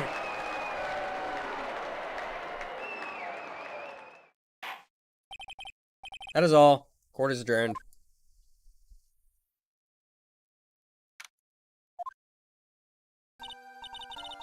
Well, I never thought I'd be saying this again, but congratulations. You're lucky I was born a Fae. I'm lucky I had both you and Maya on my side. I'm glad you made it. Thank you, Phoenix. You risked a lot to help me and Maya. I won't forget it as long as I live. As long as you live? My time here is running out. Huh? Maya's powers are still weak. I can't stay here that long. What? No, there's still so much to say. Don't worry, I'm sure we'll meet again.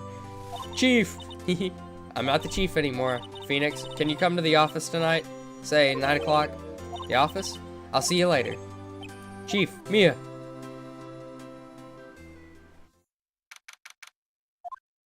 It's 9 o'clock. Being here, it's hard not to think about that night. You came, Mia. I was kind of worried you might not, huh? Of course I came. Well then, I'm pretty hungry. How about a burger? Mia? You should see her face. What are you talking about? It's me, Maya. Maya? What? Did I look like my sister? Look like you were her. Might be able to use that. Oh, Phoenix, go to the store and buy me lunch, would you? Maya, why are you here? Because of this. See? Mia wrote me a letter. Take care of Phoenix for me. Take care of, huh? She means the office, this office. Someone has to help with the new Wright & Co. law offices, right? And who better but me, Maya Faye, reporting for duty. Wait, no. On second thought, let's make this casual. Yo, Nick. Maya here, ready to get down to business. You don't mind me calling you Nick, do you? It's a great name. Mia said that's what your friend Larry calls you. Nick? You know what this means? We're partners. You know, when I think about it, it is Maya's fault I'm here now. But if it wasn't for her, I'd probably be in jail. Wright & Co. law offices. It's got a good ring to it. Yeah. Thanks, Maya. Hell yeah! Trial complete! Ah.